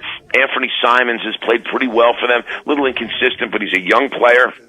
And I think they'd be comfortable enough to slot him in next to Lillard at the 2 and see what he could do next year. And and that's the thing about them going to trade McCollum. They're open to taking anybody, and they can, as long as it's not a point guard. And if you're trading for C.J. McCollum, you're not going to be trading a point guard for C.J. McCollum. So I think that for the Blazers, that's going to be the move. I think it's time to break up Lillard and McCollum, but Terry Stotts stays there. We had the craziest, wildest couple of days for trade deadline last week. A lot of movement, a lot of people with theories, and most think maybe the most significant move was the trade with the Knicks that got Marcus Morris to the L.A. Clippers. Is that enough in your mind to overcome the Lakers? And to you, who were the biggest winners of trade deadline? Well, all right, I think the Clippers were a huge winner of trade deadline. I think that Marcus Morris fits really well. And I'm not looking right now at what happens in the regular season as being the Clippers having to overcome the Lakers. Keep one thing in mind for the LA Clippers. They just have to be ahead of Denver and stay in the 2. Because the reality is this. Coming into a Western Conference final, the number 1 seed will be as meaningless for the Lakers if they're playing the Clippers as it's been for any team in the history of the sport. Because everybody's staying home, playing in the same building they always play in. So if you're the Clippers, I don't care about catching the Lakers right now. I care about beating the Lakers in the playoffs. And here's what Marcus Morris does. The Clippers had one major Achilles heel against the Lakers. Who's going to guard Anthony Davis? And Marcus Morris, who doesn't have the length to do it, but is one tough hombre and is really suited to guard Anthony Davis more than any other player on that Clipper roster. Am I saying he can shut him down? I'm not saying he can shut him down. I'm saying he can do a decent job and hold his own, because what the Clippers have going for them that no other team in the NBA has against the Lakers is they have 3 LeBron James defenders. Okay, now 2 of them give you a similar look in Leonard and George. Leonard a little bit more with strength, George a little bit more with length, but then you got the pesky Patrick Beverly that'll drive him crazy and be up in his grill. James going to have a tough time against the Clippers. He really is in the playoffs and certainly late in games. And if you have somebody that can hold their own on Anthony Davis in the way that I think Marcus Morris can, and this is a guy who also shoots 44% from 3. So you combine all these things, it was a fantastic move in terms of being winners of the trade deadline. Listen, I thought the Golden State Warriors were a big winner at the trade deadline. I love what they did, because what they did is and think about this, guys, all right? So D'Angelo Russell was the guy they brought in, and they knew that they could trade him when they brought him in. And the thought was, let's experiment with him between Clay and Curry, go with a little bit of a guard-heavy lineup and see how that works. They couldn't wait to get him out. They didn't even let him go between Clay and Curry. They didn't last that long. They didn't want him in their locker room. They don't like his defense. They didn't want him on the floor. They were expecting a certain level of work ethic, professionalism from him, even though the situation was bad. And Russell mailed it in this year, and the Warriors aren't going to have it. They will not. If you're Draymond Green and you're wearing 3 rings, you can mail it in. You can't do that if you're D'Angelo Russell.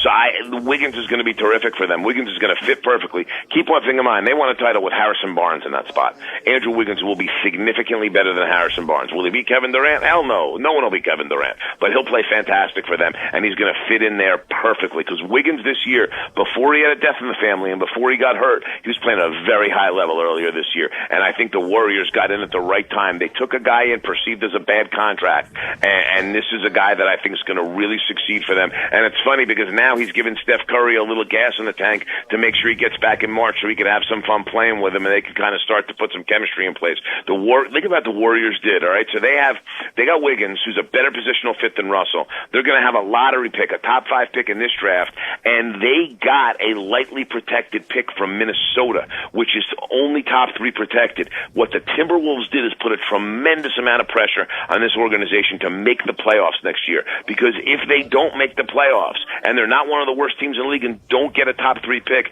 they're giving the Warriors for Russell a pick between 4 and 13. So that means the Warriors could have a top 5 this year and maybe a top 8, top 10 next year. And I got to tell you guys, I look at the Timberwolves roster, nice young roster. They ain't making the playoffs in the West next year. No. Wow.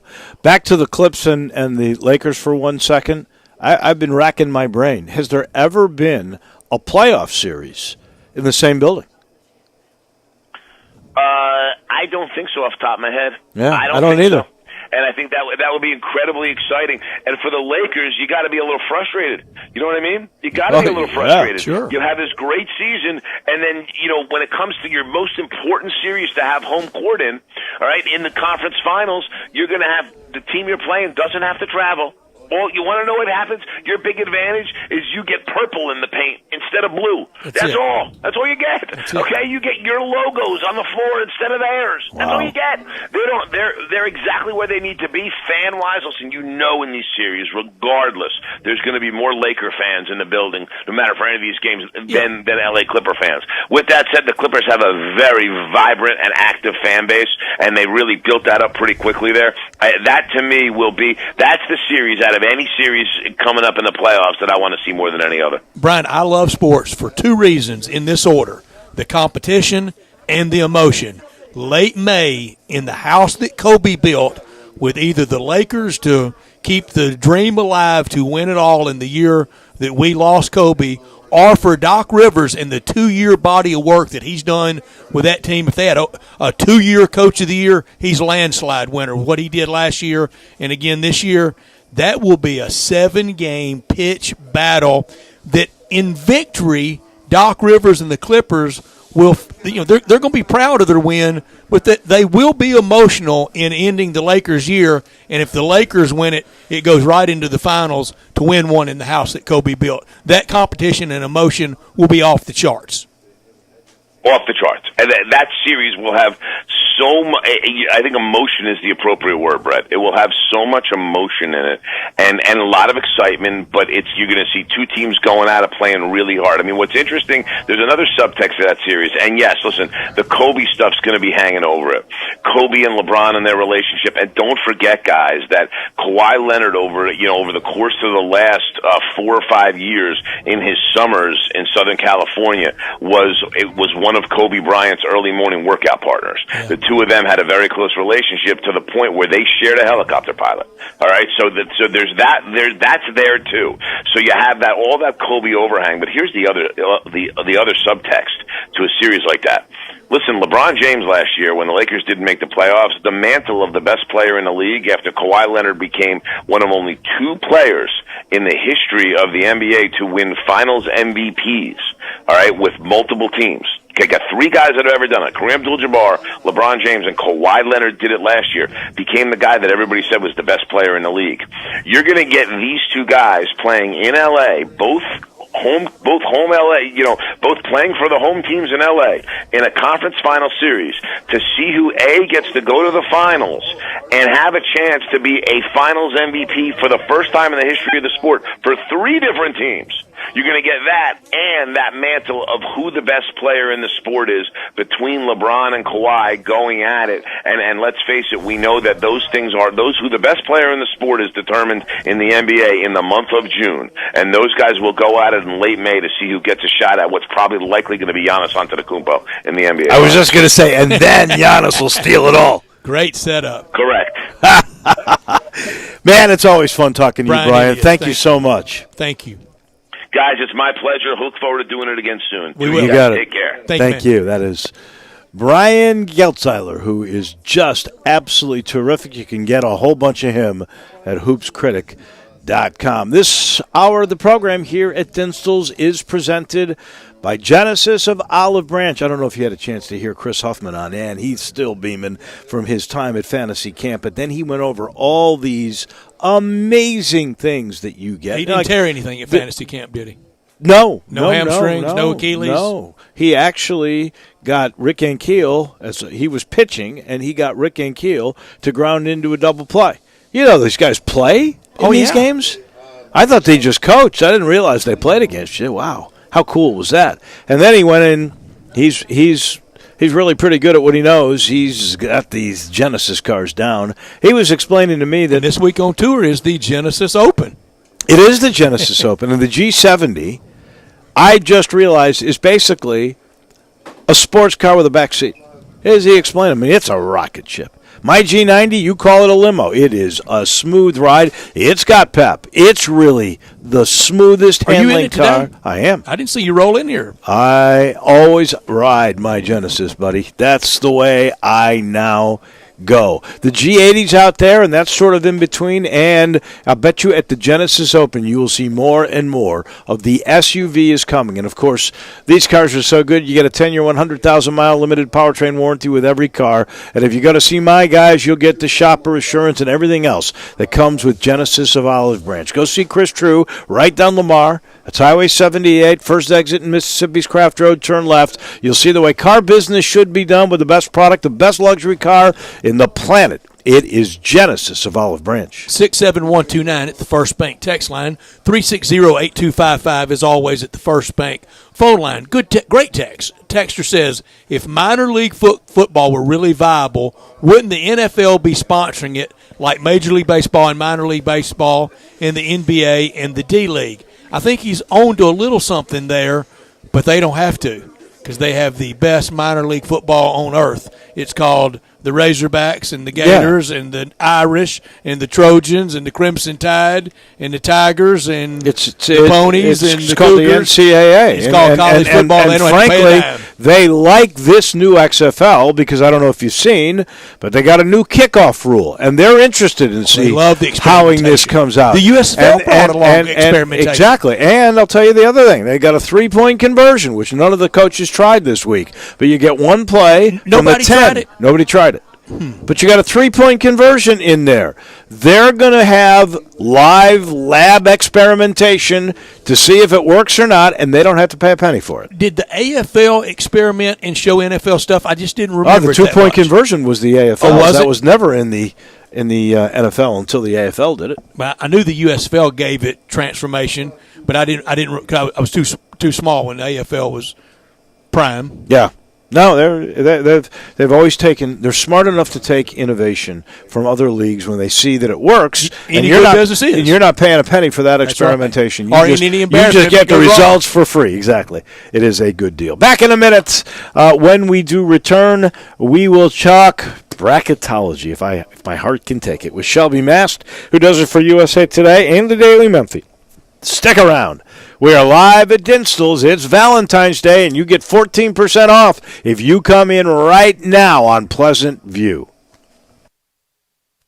Broadcasting from the Family Leisure Studio, we are Sports 56, 96.1, and 87.7. Brian Elder's Roofing Solutions. I'm Brian Elder. It's been a particularly rainy season, and that stain on your ceiling isn't getting any smaller, exposing your family to the possibility of mold.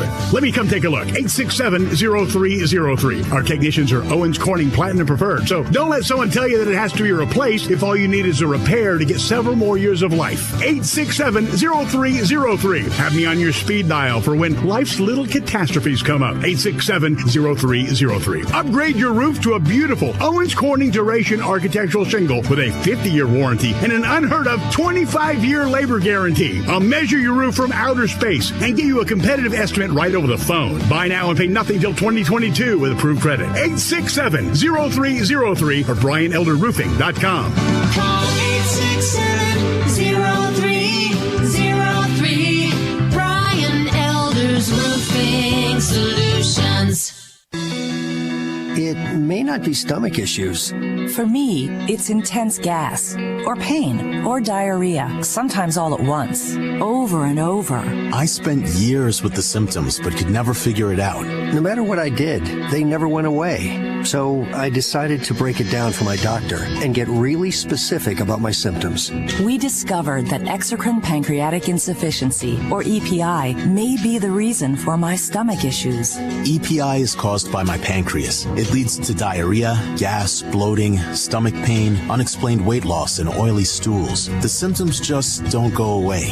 But EPI can show up with even one symptom. The good news? EPI is manageable.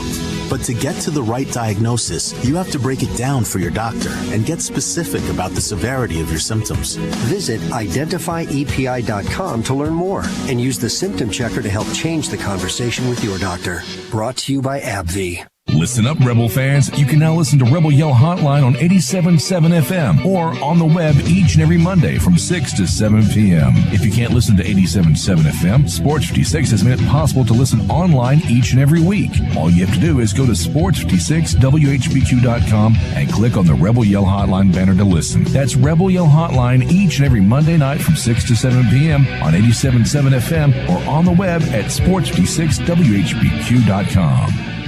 Did you know nearly 40% of men under 40 and over 75% of men over the age of 40 experience sexual performance concerns? At the Memphis Men's Clinic, their experienced physician performs a comprehensive evaluation that determines which specific issues may interfere with your sexual performance. These issues can vary and range from anxiety to medical issues, low testosterone, or erectile dysfunction. The Memphis Men's Clinic has evaluated hundreds of men of all ages over the years and reestablished a normal sexual life.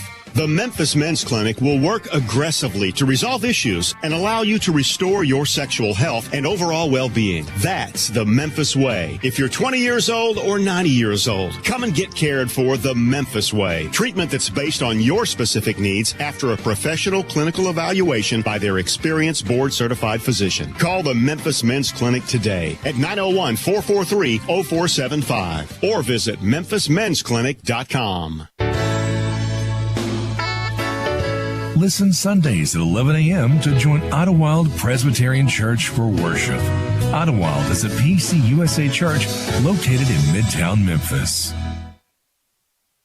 Now, more of Sports Time on Sports 56 with Wolo and Stats. This hour of Sports Time is brought to you by Homer Skelton Hyundai. Here once again are Dave Woloshin and Brad Norsworthy. Hi. Welcome back to Dinstall's. It's Valentine's Day. Welcome into the store, young man.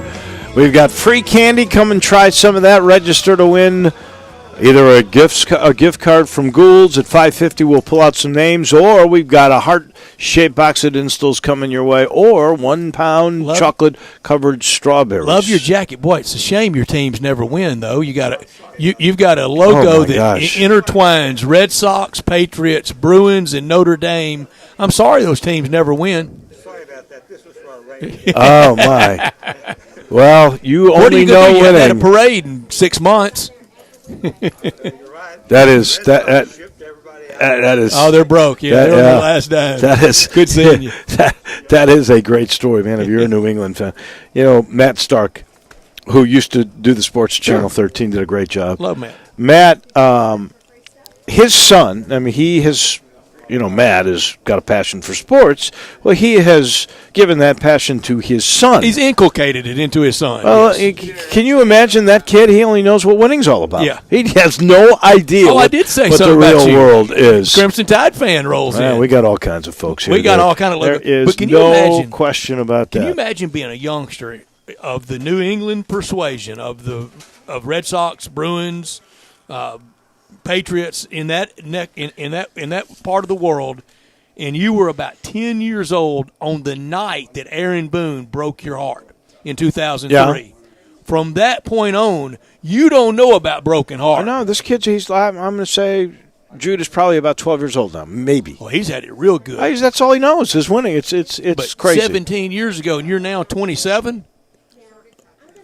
all you know is we win every year and everything. Well, I know. Like Alabama fans. I know. I'll tell you, you're a winner every time you walk into and then out of Supercuts. 15 locations in the Memphis area now to make sure you look good. Go to supercuts.com. You'll find the location that is nearest to you, and then walk through the door and ask about details. You can get Stats haircut, which is very, very close. All 2 of them. You can get mine, which is very fashionable. All 6 of them. 6? 10. Keep Maybe. coming. 10. God. Folks, you can look at us, watch us. We're live from Dinstall's right here. It's a toupee. No, it is not. He admitted he'll lie on occasion. He said that to us last week. There's no lying at Supercuts. They know the details of all these cuts. Walk through the door, ask, they'll know it. I promise. They'll even tell you what they're going to do. I told you I would lie to you when I told you I loved you, Dave. That's the only time I lied to you. Oh, is that when you lied to me? When you told me you loved me, that was a lie. Is that what you're saying? That was and you're lie. telling me this during Valentine's Day? Oh, there goes your gift. Sometimes you got There goes your gift. I got plenty of gifts here. Go to Supercuts. Get the hot towel finish. That's how every haircut ends. You walk out invigorated. You walk out relaxed. Get and you spiffed up walk for Valentine's. out feeling good. You know why you feel good? Because you'll look good every time you walk out of Supercuts. Shelby Mass joins us every week. Shelby, I don't know that I have the stomach to talk to you today. Shelby, Dave really didn't want to have you on today. I'm sorry. My Tigers are probably, I'm sure, out of your bracket. They're out of just about everybody's bracket after that terrible loss to USF. Burr. Well, I got to be honest. You lost me at free candy. Yeah, well, we've got it, but we do. But Shelby, that was a fatal blow for the Tigers. You have them first 4 out. The second of the first 4 out. Georgetown in front of the Tigers, then Memphis, then Mississippi State, which I'm a little surprised about, and then North Carolina State. That's still hanging on is the Tigers' best win this year. Yeah, they're hanging on. The season's not over. They've got some games coming up. 2 games left with Houston, so those are big. If they can sweep those, they'll be back in and probably out of the play-in situation. That's how good those wins would be. The rosiest scenario is getting to Dayton. If they could sweep Houston, win a couple others, but sweep Houston, I think they would be above Dayton. What would it do for you right now if they went on the road? I know this was a bad home loss, but if they knocked off a Cincinnati team and then UConn, both on the road, what would that do? That would probably move them back in, but keep them in the play-in situation, and then you'll see how it goes from there. Those would be enough, I think, to get them back in. Of course, depending on other teams' results, but it'd be awful tough to keep them out if they won those 2. The other team that was sort of going to be resume building is Wichita State, a home game for the Tigers this time. They lost there, but that team seems to. I don't know. I guess they've been figured out. I can't quite figure out. They always had a tough time scoring, but it seems like it's even worse now. Yeah, they're kind of in a downward spiral. I wouldn't necessarily go so far as to say free fall, but they're not looking real good right now. I think they've lost 5 of 7 after being up on the 3 line for me about a month ago, and now they're barely hanging on. Shelby, it's about this point of the year. I'll even give it another week, maybe 10 more days, to where it's just a cold, cruel reality. This is what you are. This is how good you are. Unless you go out in a game and you make 9 or 10 or more 3-pointers and the other team just can't do anything right. But we're about to the point of the year, if we're not already there, I'll give it a little more body of work. But this is what you are. Yeah, we're getting to the point where it's going to be too late for some of these bubble teams to do much to improve themselves, especially if you're a bubble team in the ACC. Notre Dame has won 5 in a row, and I'm hearing a lot of talk about them, but their non-conference is a horrid number, like close to 300. And the committee will ding a team for that. And there's not enough good ACC teams this year to really help your profile. Unless you're playing Duke, Louisville, or Florida State, you better win them all.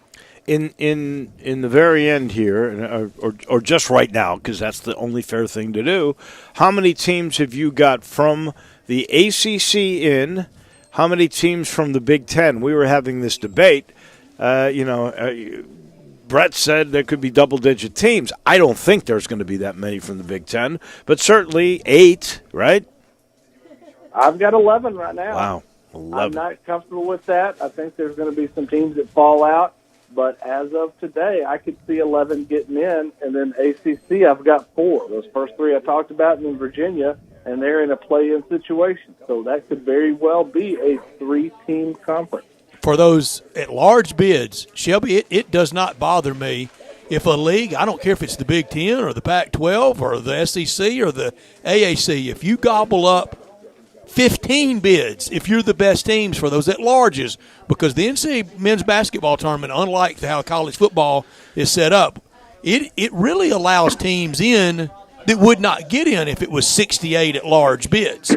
So we're already allowing that. So then for the at-larges, I think it goes to the best, and if it's a big number from one league, so be it. If it's a small number from a power league, from a big-time football league, tough luck. Get them next year. Yeah, that's. I mean, the committee lays it out every year. Here's what needs to be done. We don't care what conference you're in. We're going to look at each team on their own individual merit, and if you're good enough, you're in. If you're not, you're not, and conference affiliation be damned. So when you're talking about 11 teams in, the only ones out are Northwestern, Nebraska, and who? Michigan or Indiana? Minnesota. That would be fatal to Richard Pitino because he really hadn't done much there. In the you still have Michigan State in, a team that's no longer ranked? I do have them in. The committee had them on the 4 line, which was a bit surprising to me when they did their reveal on Saturday. That's the only one I missed. I just didn't think they had done enough, and they went and lost again. I have kept them on the 4 seed for now because apparently the committee values them for some reason, but they're going to be in the tournament unless they just lose out. But they have not lived up to expectations. You have Houston from the AAC as an 8. You have Wichita State as an 11, and Cincinnati playing in Dayton. That would be a big Bearcat crowd there against Stanford as the 12 playing on either Tuesday or Wednesday night in Dayton. Every year we get around to Dayton on Tuesday or Wednesday night. I don't know how wild I am about it, but I love watching it. Yeah, it's the tournament. I mean, it's an elimination game no matter how you look at it, and it kind of prepares you for what's coming that Thursday because then it really, really starts, and having a little primer is kind of fun. I wish it was all at-large teams instead of the 16. Remind me here. So if Memphis were to continue to falter, but then went on a run and went to Fort Worth, Texas, and won the tournament, by rule, they don't go to Dayton, right? Now they're in the tournament elsewhere? Yeah, they could end up, if they really stink it up down the stretch, then winning the conference tournament, you're looking at a 12 or 13 seed probably, but they are in and do not play on Tuesday or Wednesday. So that's true for every conference champion that wins their tournament. Right. Okay. Right. And except 16 seeds. Saturday, Shelby, I was in Oxford and saw Florida lose badly to Ole Miss, to a utterly average Ole Miss team. Florida's utterly average too. You have the Gators in 14-9 right now. You have them in Dayton in the play-in game against the defending champ against UVA. Yeah, they haven't lived up to their preseason expectations, much like Michigan State and North Carolina. They're not as obviously as bad as Carolina, but they've got work to do. I mean, one day I want them in, next day I don't. I've seen them play good, I've seen them play bad, and so it's just what the committee is going to take from their games the most. And Gator fans better hope it's the good ones. When you talk about the SEC, Auburn, Kentucky, those are obviously the LSU, the two, and LSU. Who else are you really high on from that league? Not really anybody else. I think Arkansas is my highest other seed, and they're really not doing too much to impress me right now. They're down to 16-7 after starting off something like 15-3. They had done some good things, but they really had no big win that the committee won. Now they have a big injury with Isaiah. They have a big injury with Isaiah Joe, but now their big non-conference winning at Assembly Hall, that's not looking as good. Yeah, that doesn't carry the same weight as it did a month or two ago. Teams that had big wins earlier in the year against others, they just aren't looking as good. A lot of teams were really excited about beating North Carolina. Well, now lots of teams have beaten them, and they're barely in the top 100 in the net. So those wins really, it depends. I mean, the committee may look at it and say, hey, North Carolina was at full strength. But you see what they've done since Cole Anthony's been back. I believe they're 1-2, so that doesn't make anybody jump up and down. Early season wins are important, but you got to hope that team continues to do well. What would Tennessee have to do to get back into the picture? They're 500 in the league, but they have 10 losses now on the year. Yeah, they're getting close to the point where they're going to have to win the SEC tournament. I don't think they're there yet, but without looking at their upcoming schedule, win a road game against one of the big three. Don't lose to teams you shouldn't lose to. Missouri, Texas A&M, Ole Miss. Beat those teams that you should beat and try to get one against one of the top three, and then you're back in the discussion. So that loss by Florida to Ole Miss was critical.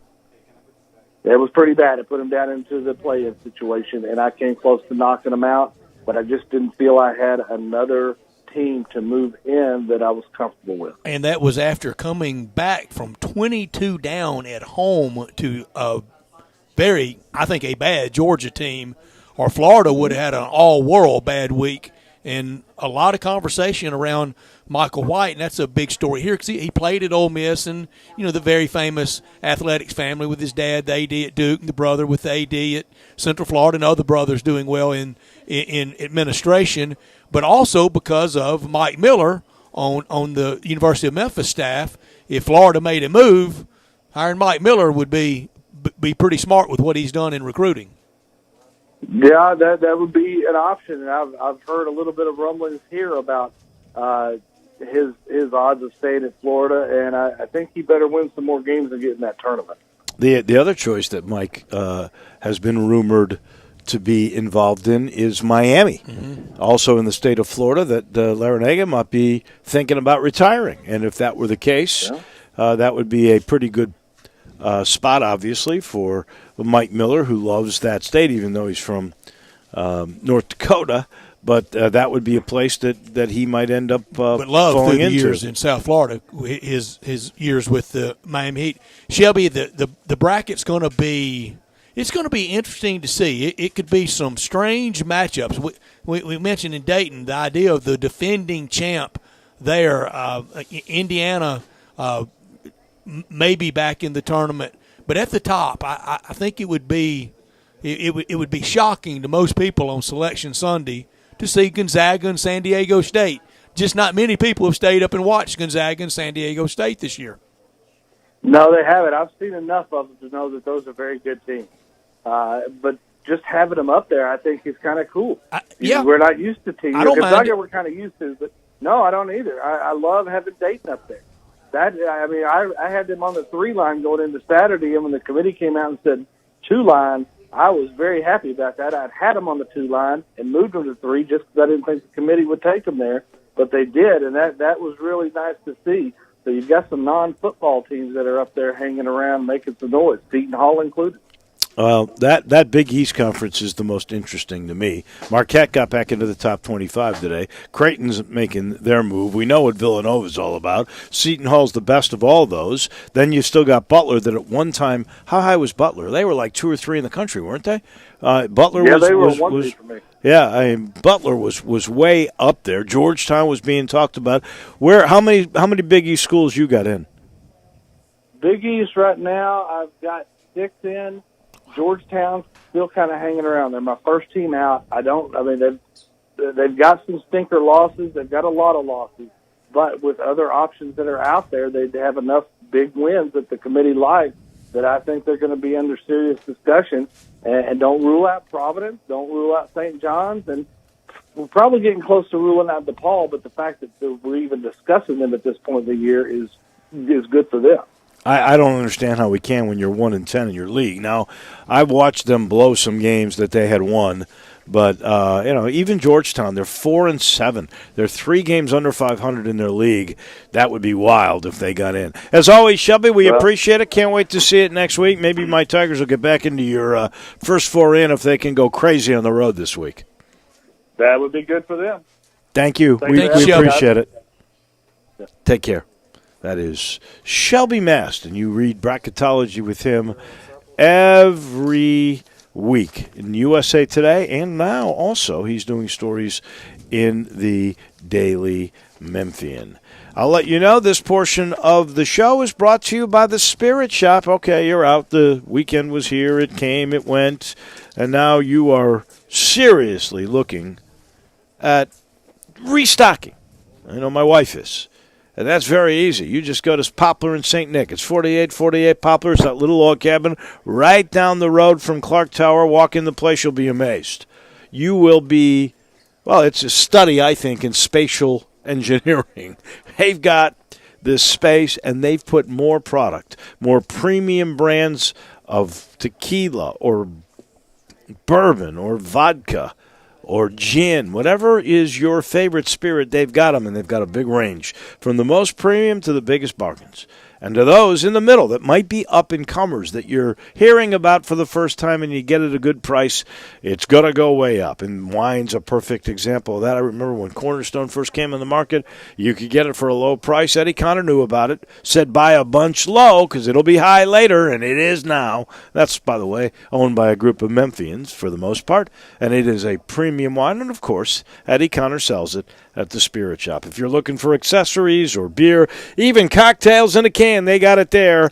That's the Spirit Shop at Poplar and St. Nick. Back in a minute, we got the Gould Style moment coming your way right here at Dinstall's. This is Sports Time on Sports 56 with Wolo and Stats. Sports 56 mornings with Peter Edmiston and CJ Hertz. Weekdays from 7 to 10. Only on Sports 56, 96.1 and 87.7 FM. Hi, this is John Conway with Conway Services. When was the last time you had your heating system cleaned? How about a safety inspection? Right now, Conway Service is offering our 16-point Energy Saver Super Tune-Up on your heating system for only $69. That's right, for only $69, we'll come out and perform our 16-point Energy Saver Super Tune-Up on your heating system. We'll also do a complete safety inspection using our state-of-the-art camera to make sure your heating system is safe to operate this winter. Plus, we'll run a carbon monoxide test on your heating system, all for only $69. You can have the peace of mind knowing your heating system is safe and ready to use on those cold winter nights. So call Conway Services, the Mid-South's premier heating, cooling, plumbing, and electric service company at 384-3511. That's 384-3511. And call this week, and we'll perform your super tune-up for only $57. Call 384-3511. Conway Services. Call Conway today.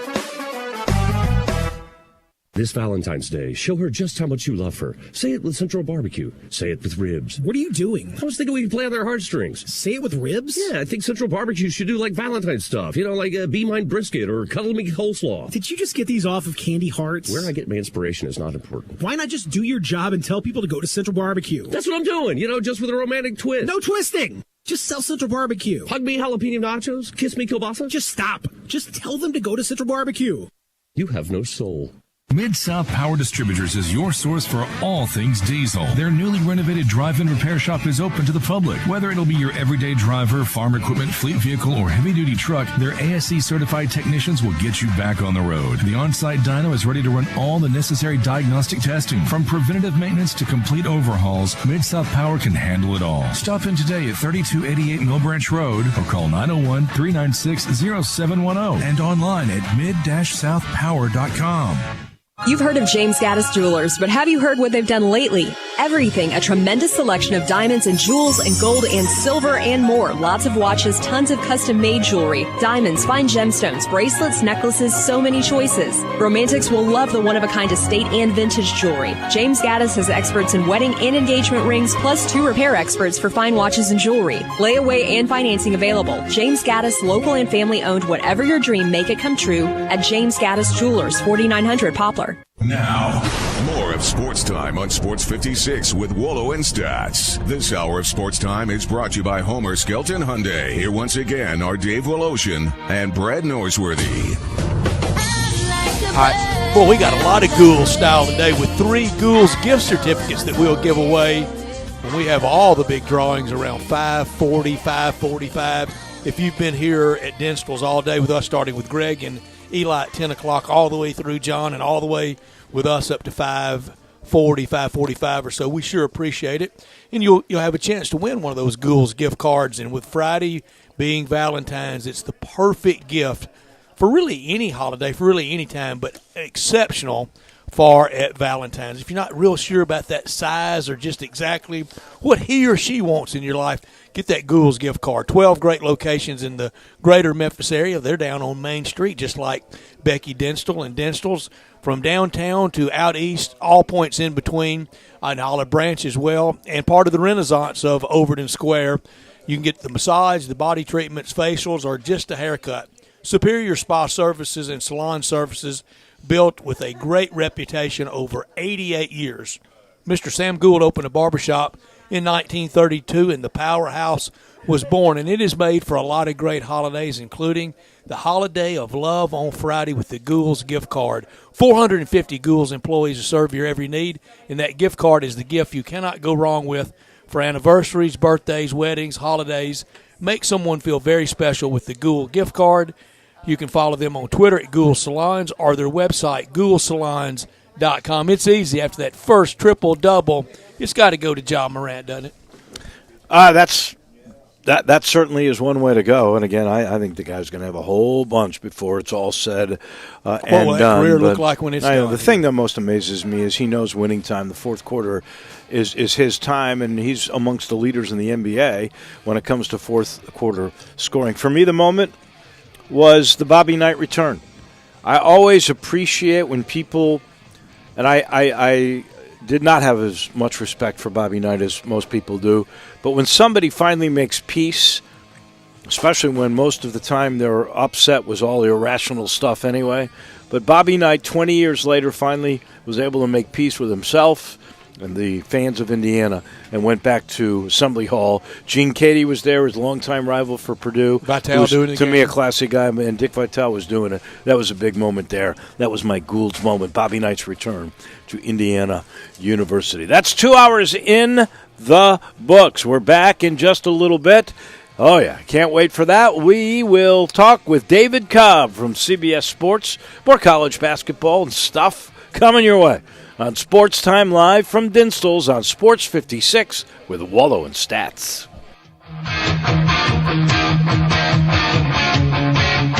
Hi, this is Troy Five-Ash, owner of Five-Ash Roofing. It is that time of year where the weather is unpredictable, and given the recent storms, it's a good time to discuss insurance claims. So here's a few things you should know. Always hire a local contractor, because if you have a problem with your roof down the road, you want to be able to find him. Never allow anyone to pressure you into signing a contingency contract. They're used as sales tools, making you feel committed, and the truth is, those contracts are not worth the paper they're written on. Be careful of door-knocking salesmen. Some are reputable, but many are not. They canvass the neighborhood and tell everyone to file a claim, working their percentages and not caring if you file a claim even when they know the likelihood of it being approved is low. Some will even damage your roof hoping to convince the adjuster it's storm damage. That's fraud, and contractors have gone to jail for that. So do your research and know who you're hiring. Five-Ash Roofing, the official roof of the University of Memphis Athletic Department.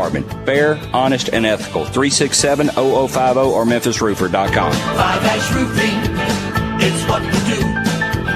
We're here for you. Make your day smoking with the Big Green Egg. You can smoke, bake, roast, sear, and grill, all with a lifetime warranty. Ceramic never rusts, and the easy, accurate temperature control gives you the greatest range of any grill. Make your next grill your last with the Big Green Egg. Available at these nearby locations: Hamilton Fireplace Shop, 4462 Summer Avenue; Germantown Hardware Company, 2083 South Germantown Road; Garden Spas and Pool, 9393 Poplar Avenue; and East Memphis Ace Hardware, 5143 Quince Road. Pop Wigington has been in the restaurant business since the 70s and has now brought 3 generations of family favorites together under one roof at Pop's Comfort Kitchen, 2990 Kirby Whitten Parkway next to Kroger. Pops takes you back to a simpler time when food and life was more wholesome. Settle down today for lunch or dinner at Pops with daily specials like country fried steak, fried catfish, chicken and dumplings, or Pops' famous fried chicken livers, all served up with your choice of 23 fresh vegetables like field peas and snaps, seasoned green beans, sweet corn and turnip greens. Hungry for a sandwich? Check out the Chuck, a hand-patted cheeseburger between 2 grilled cheese buns topped with lettuce, tomato, diced onion, pickles, fried egg, and bacon. Or a half-pound flat iron steak sandwich served on Texas toast. Don't forget one of Grandma's homemade desserts like chess pie or banana pudding. Take comfort today at Pop's Comfort Kitchen, 2990 Kirby Whitten Parkway next to Kroger. Pop's Comfort Kitchen. I want to invite you to come by the Spirit Shop. You know, that little log cabin on Poplar, your liquor and wine oasis. The Spirit Shop has been providing sports fans their beverage needs since way back in 1969. So come in now and get ready for the big game. Whether your favorite team wins or loses, the Spirit Shop will help you celebrate or ease that pain away. The Spirit Shop is open every day, and they're located perfectly at 4848 Poplar. That's the corner of Poplar and St. Nick. Did you know nearly 40% of men under 40 and over 75% of men over the age of 40 experience sexual performance concerns? At the Memphis Men's Clinic, their experienced physician performs a comprehensive evaluation that determines which specific issues may interfere with your sexual performance. These issues can vary and range from anxiety to medical issues, low testosterone, or erectile dysfunction. The Memphis Men's Clinic has evaluated hundreds of men of all ages over the years and reestablished a normal sexual life. The Memphis Men's Clinic will work aggressively to resolve issues and allow you to restore your sexual health and overall well-being. That's the Memphis way. If you're 20 years old or 90 years old, come and get cared for the Memphis way. Treatment that's based on your specific needs after a professional clinical evaluation by their experienced board-certified physician. Call the Memphis Men's Clinic today at 901-443-0475 or visit memphismensclinic.com. We are Sports 56 WHBQ Memphis, WIVG-FM Tunica Memphis, and WPG-FLP Memphis, Flynn Broadcasting Stations. Welcome back to Sportstime on Sports 56 with Wolo and Stats. This hour of Sportstime is brought to you by DeSoto Auto Sales. Here once again are Dave Woloshin and Brett Norsworthy. This hour brought to you by DeSoto Auto Sales. Every day where they have the highest standards in the car industry. All the cars are test-driven, checked out head to toe down on Goodman Road at DeSoto Auto Sales, 5704 Goodman Road. Visit them online and check out the referrals from all their happy customers at DeSotoAutoSales.com. Every make, every model, unlimited inventory. If it's not on the lot, it will be. If it's not, they'll go out and find it for you. No shortcuts at DeSoto Auto Sales. You walk in, you're treated like family by kind, courteous employees, laid-back atmosphere, no high-pressure sales, but they do want you to enjoy the ultimate car experience. That means you walk in, test drive your car, deal with the credit rep, finish the paperwork, you're gone in about 45 minutes. We're living in a world today that time matters, and they know that at DeSoto Auto Sales, 5704 Goodman Road, 662-890-7184. Come on down to DeSoto County on Goodman Road to DeSoto Auto Sales for that town and country experience. David Cobb, as he always joins us in this time slot, started the year with us talking hour later Grizz. He helped us out. Oh, that's true. Grizz, and now he talks college basketball because he does it for CBS Sportsline. Always a pleasure to chat with him. But since we're talking earlier Grizzlies with you, your sense of Ja Morant, I think you were excited about having the chance to cover him. But even you couldn't see triple-doubles and fourth-quarter scoring and the Grizzlies' game over 500 this late into the season. Give me your sense of how much a surprise Ja Morant might be. Awesome. I mean, I talked to you guys as the Grizzlies beat writer over the last year leading into this season about how they needed to temper expectations, how rookie point guards usually struggle in the NBA, and kind of gave some metrics that he is just absolutely blown away. And now that I'm no longer the beat writer, trust me, it's not like this. I mean, I've covered other teams before and then tuned out and not really cared once you kind of move on. But even though I'm just kind of a fan now and no longer the beat writer, I didn't check Twitter last night because I had an obligation, and I didn't want to have the game spoiled for me. And so I watched it this morning, and I literally didn't know what was going to happen. And Josh just delivers every time, and he just totally justifies my decision now as a fan to go to those, in this day and age, extreme efforts just to be entertained by him. And it was awesome, the triple-double. And the best thing about it is watching on TV is seeing the guys all come over and just every single one of them, all the way down to Gorgie Dang, gives them a hug. Like he'd pitched a no-hitter. Exactly. And that's special. I think that would happen in a lot of places, but not everywhere. And then they go in the locker room afterwards. I saw a video of it on Twitter today. I think the Justice Winslow maybe had taken or something, and maybe it was the guy from Oregon that they brought in. But anyway, they were spraying it down with water. He gets in the locker room. Really is, like you said, Stats, like he threw a no-hitter or something. That's the coolest part about it to me is just how much those guys love each other. It really felt like that, David. It's such a pleasant, welcome surprise. The most optimistic Grizzlies fan, I don't think, could have predicted this. And now today, the front office met with the media, and they get the highest marks. I think they've batted pretty close to 1,000. Yeah, they have. Yeah, and I've said this before, and it's I wouldn't say it if it wasn't deserved, because I think we're all a little bit wary of him. But I think Robert Parra deserves some credit too for maybe it was belated, and he had some failed experiments with some of his guys trying to run the show there for a number of years, with some very mixed results with those experiments. But you got to give him credit because he ID'd Zach Kleiman as a guy he could trust, as a guy who would know how to do this at a very young age. When around the league, he was not very well known, and Zach's done a tremendous job with this team. It's just awesome. The city deserves it. It's really starting to support it too, and it couldn't have come at a better time. The Grizzlies doing this because imagine if the Grizzlies were 15 games below 500 right now, and the Tigers were trending the way they are. This would be pretty bluesy. That was supposed to be so fun would be pretty gloomy. Yeah, and the Grizzlies have emerged just at the right time to sort of give us something else to be excited about here. David, they have, and I know this next comment, just by the nature of it, is going to seem like I'm taking away, and I don't mean for it to. They did get the blessing of some great luck to get Jaren and Ja, because the New York Knicks didn't get any of that draft slotting luck, and the pick showed it. Yeah, but you deserve it after all the bad luck you got. Sure do. I mean, there's been years and years where they didn't get those bounces. And there was a year where they picked Hashim to beat when they did. So, that's huge. You can't overstate it, how critical that bounce was. That's everything. That's everything now, and it could be everything in the future because not only does it affect the way that this year's team is going and the way this young core is shaping up, it could be the difference down the road, in them being able to attract finally a top-tier free agent. Everyone says the top-tier free agent won't come to Memphis. Well, Paul George chose to go to Oklahoma City. Now, granted, he's not there anymore, but there are examples where guys will go to a smaller market to play with a player who they truly believe in.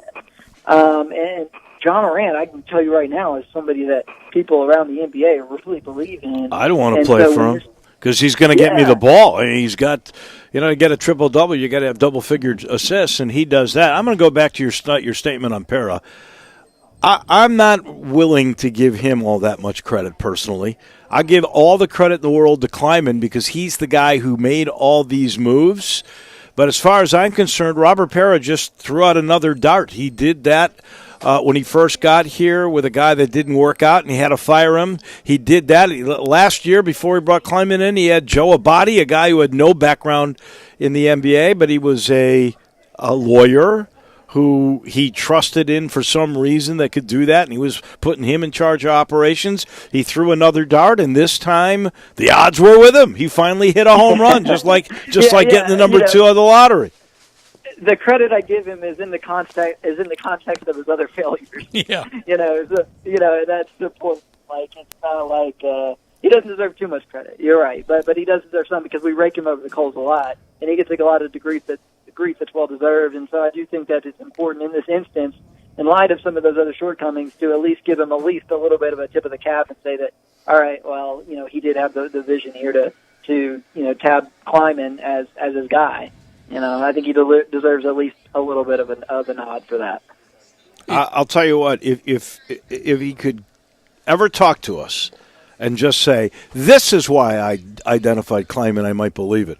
But as far as I'm concerned right now, I think it was another dart, and this time he hit the bullseye. Would he come to town if he was on a float in a world championship parade?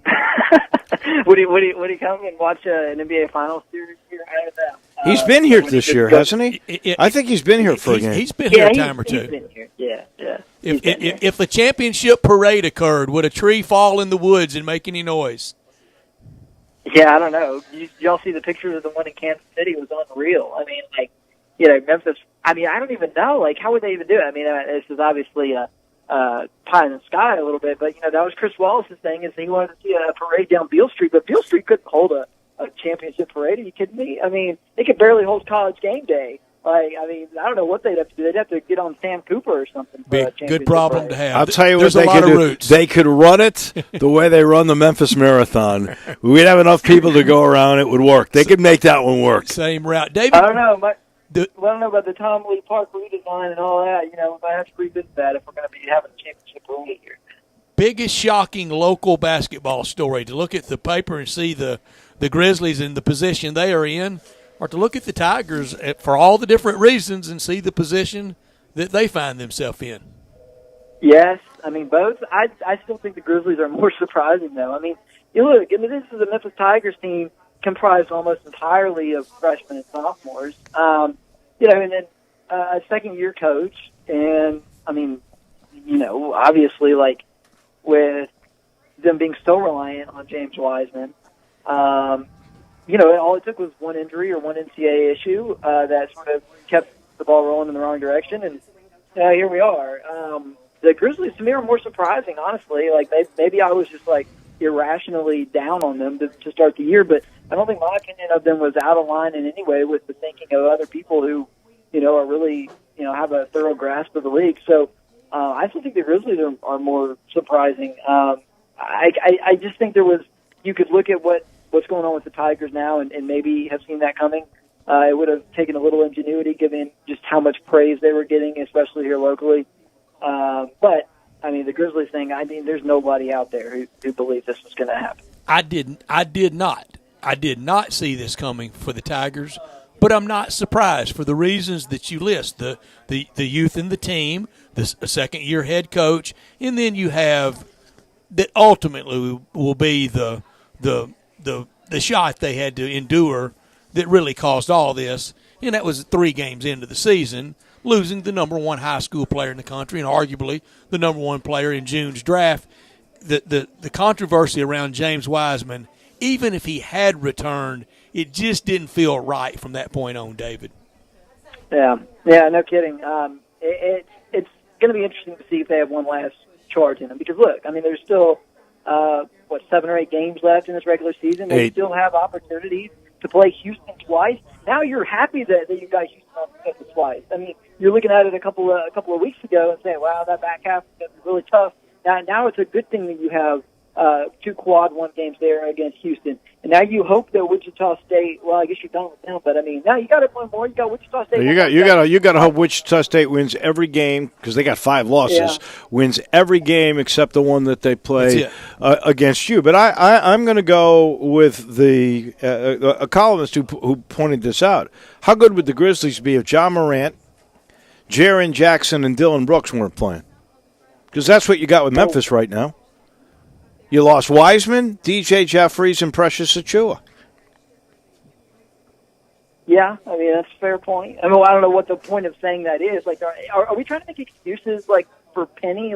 I don't feel like we have to, I mean, I think it's pretty clear, what's going on here. Right. And people want to be mad at him. And I guess the only reason you can be mad at Penny is because how out there he put himself to begin this season with the declarations of wanting all the smoke. But did it with James Wiseman.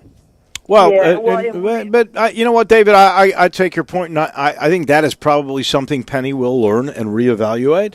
and that is he wanted that for the excitement for the city. He really thought he had this team when they had everybody, and heck, when he was first putting out that smoke, add Rajon Tucker to the mix. But trust me, if all these guys were here with Rajon Tucker and James Wiseman, I truly believe they would have been the best team in the country. They would have had a real shot in this year to win a national title. But you don't have those guys. That's just the way it is. But you're right. He put it out there. He's the first thing you see on the video intro. There's a lot of things that he might not want to do the next time.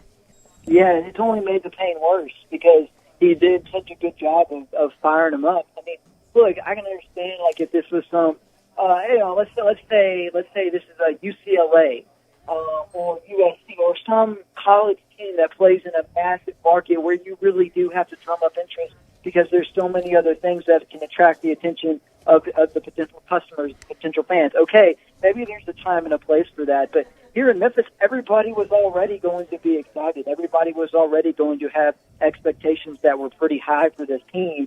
And then Penny, all he did was go and put a target on their back nationally, which is what makes this whole thing so painful now, is because, everybody wanted all the smoke, and now they got it. And you think that people who are going to be talking about Memphis nationally are going to go to the pain on their radio shows or in their columns or on their TV hits to detail every last injury and every issue that transpired? No, they're just going to say that, Penny wanted all the smoke, and there it is. He got it. The Tigers didn't make the tournament. And so, I mean, I don't know what to say other than that.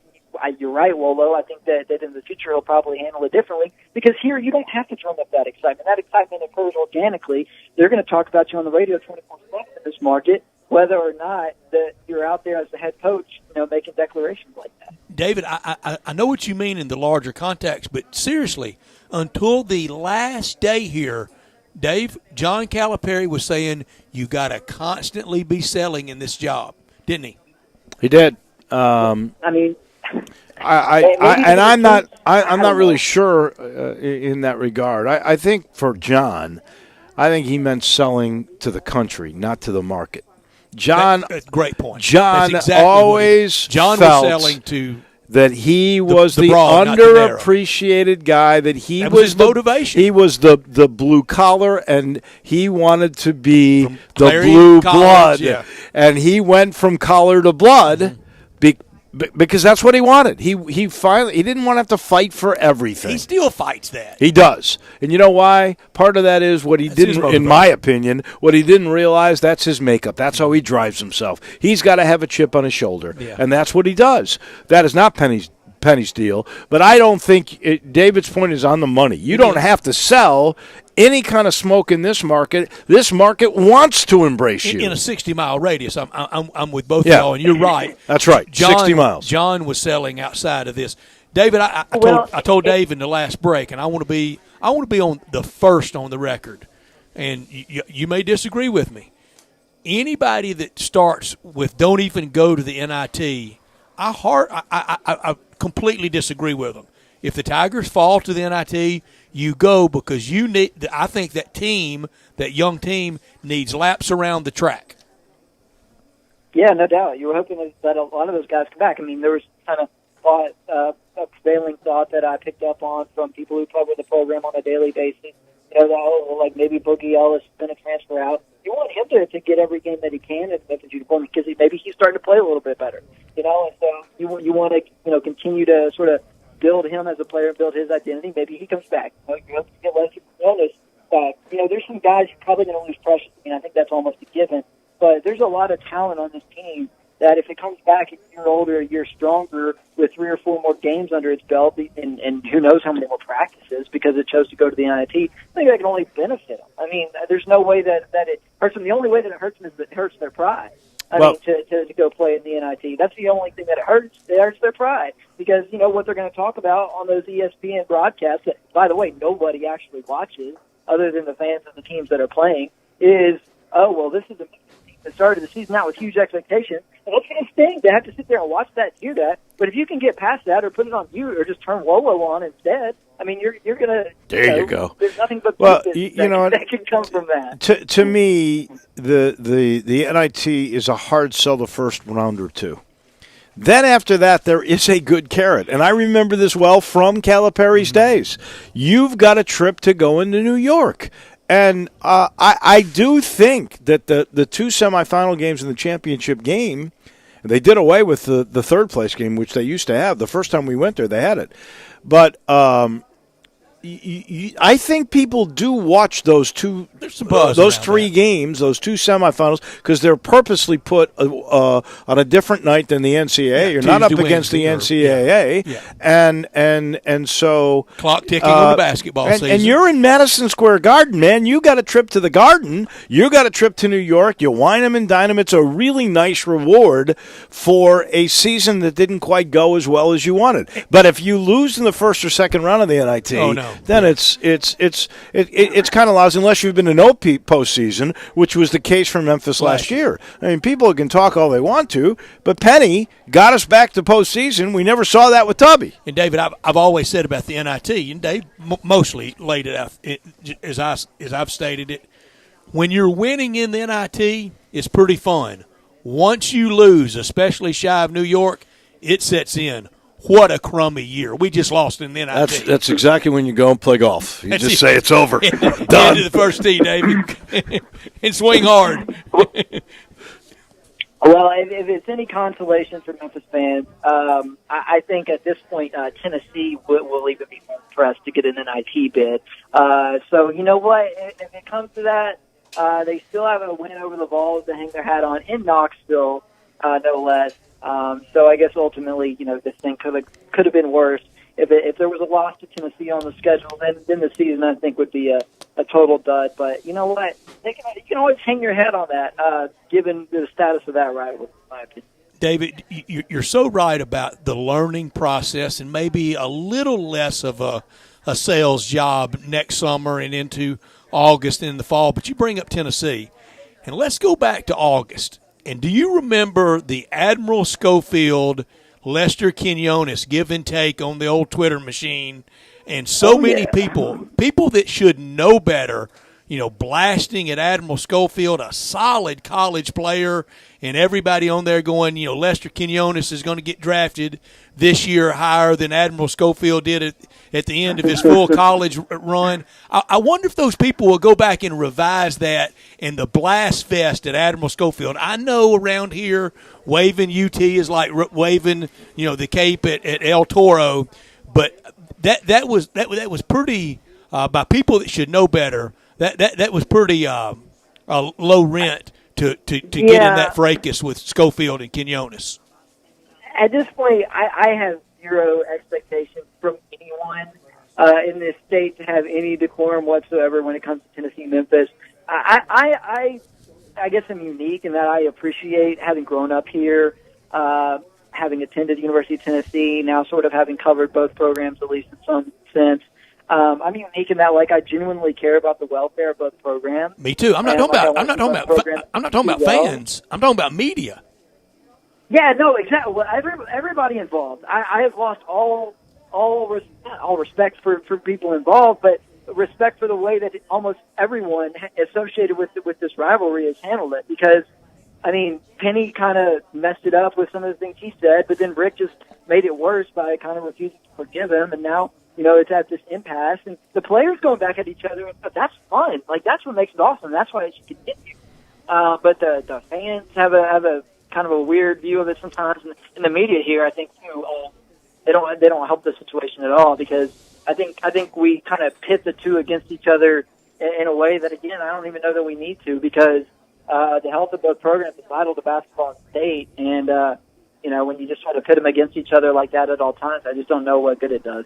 Well, personally, I think the way that gets settled is the coaches have to be the ones. They have to say, "There's no deal here. We're going to play." That's how it ends it. Then he tried. Oh, I know. And now it's in Rick Barnes' court. And frankly, I thought Rick Barnes was trying to do that, but he wouldn't go far enough as to commit. And you got the one more game, and we'll see where it goes. Now you got two legislators here.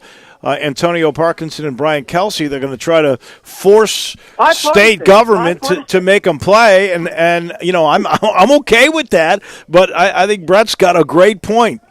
Do we not have enough issues socially that the state government should be working on that and not this? Better to do. Yeah, you're right. But try doing something at the DMV for us. It's a Republican and a Democrat that have introduced the legislation. Who cares? So I think that's Pre-med, pre-law. that's They're a all the great same story. party. They're the party of the ends. I mean, it would be better if we had legislators from the eastern part of the state who were in on the legislation as well. That would help. I agree. It's like the Tennessee people, and I know because I lived there. I was part of it. They just view Memphis as a little brother, just like an annoying gnat, kind of. And I mean that's I don't think completely fair. I think that Tennessee benefits from playing. I think anybody who was around and watched that the 1 versus 2 game would agree with that. Well, Jeremy Pruitt's getting enough guys from West Tennessee that he ought to play a game here. Yeah, that's true. I mean, the football thing, I maybe get from Tennessee's standpoint, it would just be embarrassing for him to come in and put the status of the two programs on display for everyone to see that Memphis is a better football program than Tennessee right now. But, the basketball thing, in no way would it hurt Tennessee to play Memphis and lose. I mean, that's not the reason why Tennessee's not going to make the NCAA tournament. I mean, at the time, especially, that was a decent loss. So like the basketball thing, I don't get at all why they wouldn't play, other than just feelings being hurt and egos, at stake. But football, I guess I can kind of make the case. But again, as somebody who's lived both sides of the state, who grew up here, some of the only kids that I got to go to Tennessee games as a kid was at the Liberty Bowl. I grew up cheering for Tennessee, but I didn't get to go to Knoxville. I was away. You want to see them playing Memphis, and sports like this sometimes. But there's kids who grow up in this city who actually have a chance to see them play here in town.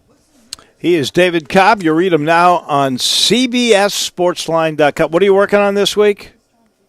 It's a little bit of everything. I'll be watching Florida State Duke tonight. Probably going to write something short on that, and I kind of got my hand in a lot right now. Headed into it's here. February has arrived, and March is just around the corner. So we got a ton of stuff up at CBSSports.com covering the sport. Terrific. Thank you, my friend. Thank you, we appreciate it. Great job. Thank you, David Cobb, brought you in part by the Eflin Insurance Group. And it's gotten bigger. Britt Linder is now a part of it. Britt and Peterson Insurance Company is all involved with Matt Eflin, and it's now all one big happy family called the Eflin Insurance Group. And with all those parties that I'm talking about, we've got 300 years of combined insurance experience, all right here, locally owned and operated in the community. Really, we go all the way back now to 1955. Of course, Matt's been doing it for 20 years. Main office is in Bartlett, but they're all around the city. Some are in Arkansas. They specialize in home, auto, umbrella, and even mid to small size commercial accounts. Not many companies do both business and home insurance, personal insurance. They do at the Eflin Insurance Group. If you would like that one-on-one evaluation and a guy that'll check to make sure you're secure, call this number, 757-2315, 757-2315, or if you're a Tiger fan, they got another number, 386-GER for the Tigers, 386-4777. Those are the numbers for the Eflin Insurance Group. Right back here at Dinstall's, you've still got about 15, 20 minutes, that's it, about 15 minutes, really, to get in here, register. We're giving stuff away at about 5:45. We're giving away heart-shaped candy. We're giving away chocolate-covered strawberries. We're giving away $50 gift cards to Gould's. We're doing it all on this Valentine's Day special at Dinstall's. This is Sports Time at Sports 56 with Wolo and Stats. Ladies and gentlemen, grab a seat every afternoon for Sports 56 Happy Hour with Johnny Radio. Right here on Sports 56, 96.1 FM and 87.7 FM. Brian Elder's Roofing Solutions. I'm Brian Elder. It's been a particularly rainy season, and that stain on your ceiling isn't getting any smaller, exposing your family to the possibility of mold. Let me come take a look. 867-0303. Our technicians are Owens Corning Platinum Preferred, so don't let someone tell you that it has to be replaced if all you need is a repair to get several more years of life. 867-0303. Have me on your speed dial for when life's little catastrophes come up. 867-0303. Upgrade your roof to a beautiful Owens Corning Duration architectural shingle with a 50-year warranty and an unheard of 25-year labor guarantee. I'll measure your roof from outer space and get you a competitive estimate right over the phone. Buy now and pay nothing till 2022 with approved credit. 867-0303 or BrianElderRoofing.com. Call 867-0303. Brian Elder's Roofing Solutions. I'm here with Robert Cox, kitchen manager of the Rendezvous Restaurant. Tell us about those great ribs at the Rendezvous. Rendezvous stands alone in a unique barbecue style, only found in Memphis, Tennessee. We don't smoke our ribs, we char broil them. The guys cooking our ribs have been doing it for 30 years. Mr. Charlie Virgos taught the guys the technique himself, and still to this day, they teach newcomers that come in the door. After our ribs come out the pit, we pre-cut every order, so you easily can tear them apart. We baste our ribs on a plate and sprinkle our season all over them. So, Robert, are ribs what everyone comes to the Rendezvous for? The beef brisket is now our second best seller behind the ribs. We also have lamb riblets, half chicken, pork shoulder, chopped chicken, cheese and sausage plate. Nachos are fantastic. We also carry a Greek salad. The list goes on. Robert, where can we find out more about all of these great options? Our restaurant menu is online at hogsfly.com, and recently we just added our catering menu online. Mr. Charlie Virgos' Rendezvous Restaurant, a family-owned restaurant in downtown Memphis, in the alley since 1948. You've heard of James Gaddis Jewelers, but have you heard what they've done lately? Everything, a tremendous selection of diamonds and jewels and gold and silver and more. Lots of watches, tons of custom-made jewelry, diamonds, fine gemstones, bracelets, necklaces, so many choices. Romantics will love the one-of-a-kind estate and vintage jewelry. James Gaddis has experts in wedding and engagement rings, plus 2 repair experts for fine watches and jewelry. Layaway and financing available. James Gaddis, local and family-owned. Whatever your dream, make it come true at James Gaddis Jewelers, 4900 Poplar. Hey folks, I'm Jarrett Carter. My family recently purchased East Memphis Ace Hardware at Quince and White Station, and we're excited to offer the best selection of Big Green Egg and Traeger grills. And then don't forget about our Benjamin Moore Paint Studio and the Garden Center for flowers. Save 60% with our new Duracell key fob replacement program. We have a master locksmith service as well as glass cutting and screen repair. East Memphis Ace Hardware, located at Quince and White Station behind Three Little Pigs. Welcome back to Sports Time on Sports 56 with Wolo and Stats. This hour of Sports Time is brought to you by DeSoto Auto Sales. Here once again are Dave Woloshin and Brett Norsworthy. Welcome back in. Again, this portion of the show brought to you by Genesis of Olive Branch. And that great car, that luxury car that, well, I don't mean to be bragging, but I'm driving this beautiful car. It's the G90. It ain't bragging if you can back it up. Just fact. That's true. Not brag. Just fact, ladies and gentlemen. The G90 is an unbelievable car. You know what? You can go test drive it. All you have to do is get on Lamar. Becomes Highway 78 in Mississippi. It's the first exit, Craft Road. Turn left, not far. Go see Chris True and say, I want a flex drive. They'll let you take the G90. They'll let you take out the James Bond car, the G70. They'll let you take the G80. And in a few months when you get them, you can order them now, by the way. The new SUV, the G whatever it's going to be. These Genesis cars are amazing. And in fact, we got the Genesis Golf Tournament coming up. I'll bet you. Tiger Woods. You'll see in the middle of a lake the new SUV. I'll bet you anything they got that. I don't know if there's much water at Riviera. No, there isn't. I don't think there's a single water hole at Riviera. Hey, God, there has to be a water hole. I don't think so. Not at Fame Riv. That is such a beautiful golf course. It really is. Oh. They'll have one somewhere. They'll have it. Might not be in water. All the players will be driving them. I don't think they have enough of those G80s, the GSUVs built yet, do they? Enough. You think so? Well, if anybody's going to get it, it's those players. They want them. Tiger. You know why? Because it's trust me, it's addicting. Once you've driven a Genesis car, you can't drive anything after that. That's the great thing, and the best place to get them, you know where? Genesis of Olive Branch. Drew, that's just how our Wolo rolls, isn't it? That's exactly how he rolls. I mean, he's top class all the way through. He doesn't do anything like us. Come on now. That's not true. You guys do plenty of good. I think Tiger fans nice are pretty realistic of where the season stands, don't you? I think they're getting. You look. One thing I know about Tiger fans, they look for details. They look. They check around. They're looking at bracketology. When you see that you are out of every top 25, that you don't even have any kind of receiving votes, that everybody's out. that this season's slipping away. I mean, we can't lie about it. That's right there. Wednesday night against Cincinnati, who just I don't know what Jaron Cumberland would have done at the line yesterday, but he got hammered on the last play. Did you watch any of that game? I did not, but I've seen the play. Yeah. Well, I mean, hammered. Yeah. I'm telling you, officiating. And you know I'm reluctant to officiating crack on the in the refs. American Athletic Conference needs to be upgraded, and I'm going to tell you right now, Mark Whitehead is the guy that needs to figure it out. He's the guy that's over all the referees.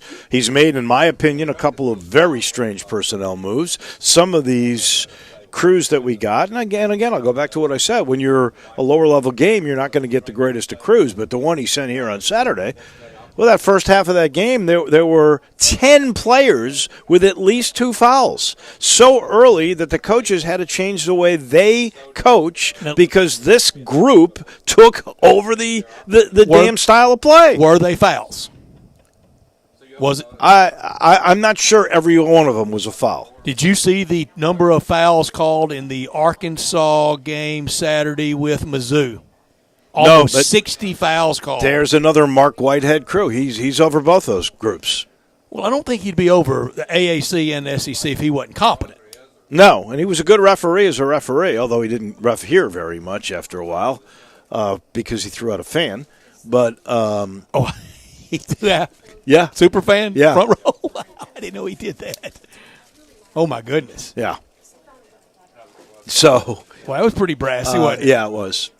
And that fan was. But he's got a problem there, and you know I'm not exactly how you solve it, but I would think you need at least a few more experienced refs, whether they look exactly like you think they should look, but you need some guys that understand the game a little bit better than this group that we had here the other night, or the group that called 65 fouls. I think it affected in flow Missouri. as much as anything Saturday because it was an equal number of fouls on each team, 23-23. But both coaches, Penny and Brian Gregory, had to change the way they would normally coach because they had so much foul trouble. But the advantage to that would be to the visitor and the lesser talented team to get out of a flow. Well, when Precious Achua plays all of, and I'll tell you the exact number, all of 5 minutes and 40 seconds in the first half, I think that affects you. Yeah, greatly. So, anyway, no, I'm not saying they lost the game because it was atrociously called on both sides. You have not said that. And Memphis lost the games because they couldn't rebound, and a lot of that had to do with injuries. Couldn't rebound, and they again missed free throws. But the turnover number was low. No, that was fine. 11. If this team turns the ball over 11 times, be 3 more that's wins. A great day in the bank. But no, when you're 13 of 22, 59% from the free throw line, you lose by 2 points. Hit 3 more free throws, you win the game. Do you get with guards, both on the ball and the off guard, the 1 and the 2, and stick with 2 guys the rest of the way? Well, first of all, you have to play more than 2 guys. Well, I know, but predominant minutes. I don't think that is necessarily a total problem here. I don't mind. Boogie is a better starter, and he's better with the ball than he is off the ball. So he should be your starting How good a point guard. defender? I don't think he's a terrible defender. I don't. You know, the guy that you worry about on the defensive side for a guard is the smallest guard on the floor, and that's Tyler Harris. But he gives you so much on the other end. He is really trying harder than he did last year to be a better defender. I'll give him a lot of credit for that. But nothing's going to make him taller than 5'7". No, it's not. Okay, and that's about. And what he's he the is. slightest guy too. He's 5'7", and he doesn't weigh a lot. And he gets pushed around quite easily. So he does, but he gives you something. He does with the threes and but and he's going to be a rotation player. I don't mind this setup, and Damian Ball's in there only because Dandridge isn't. He wouldn't be a starter. He's a starter because not Dandridge. DJ Jeffries got injured. Tigers now sit as the 5 seed. The tiebreaker now would go with SMU, but it gets sorted out in the rematch at Moody. They play SMU. That's right. But Houston 1, Cincinnati 2, Tulsa 3 and falling. Tigers, SMU in the 4-5 slot. You've got to take a look because a critical player for that team is Brandon Rochelle. And Jariah Horn is a good player, too. He hasn't played as well of late either. So here's your other scorer who seems to be depreciating, so to speak, as the season goes on. But they lost Brandon Rochelle in the UConn game, and they were not the same against UCF. And that's a critical player. At the top end, it's not the Big Ten at the top. It's probably not the SEC at the top. How much is at the top? I think at the top is a good Houston team, and I think that has the most talent. They don't have a great big guy. That's their Achilles heel. Hakeem ain't walking through the door. No, but they're good. They've got like 10 guys that are pretty good. I think a solid, well-drilled team. I think they're good enough to, if everything had broken correctly, that they would be a 3 seed. Okay, so they're in. I think they're a top 12 kind of team. And you guys, no, they won't. But they're good enough to get to the third game of the tournament. Then after that, it's depreciating. Mm-hmm. Yeah, I think Cincinnati is an okay team. I don't think they're a great team. Memphis beat them by 11 here, and that's when we had our guys and they had their guys, and Cumberland was starting to play. And they were climbed back into that game, and he got the tee that really took them out. Remember that pivotal point of the game? He has had a hard time reaching this team. I'll tell you what he finally did. He did a little like what Penny did last year. Penny had a thing in his mind about how he was going to help Jeremiah Martin out. He was going to play him off the ball. And the bottom line was Jeremiah needed the ball. Same thing this year with Boogie. He finally figured out Boogie needed the ball. And Boogie's play, ever since he's made that move, Boogie has had double figures in 4 of the last 5 games. But this guy at Cincinnati took him half a year to figure out Cumberland needed the ball. And so he's giving him the ball now. Cumberland had a turf toe. Did he not watch any tape on last year's team? Well, on the player of the year?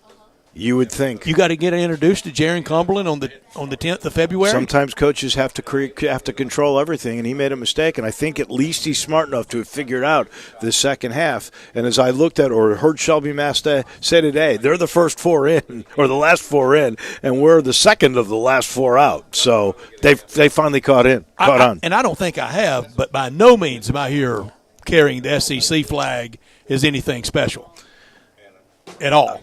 I think the one or two at the top. Yeah.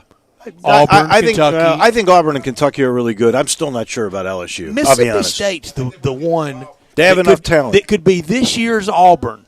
Like, this time last year, nobody was. Well, they got a star. They got a really good player.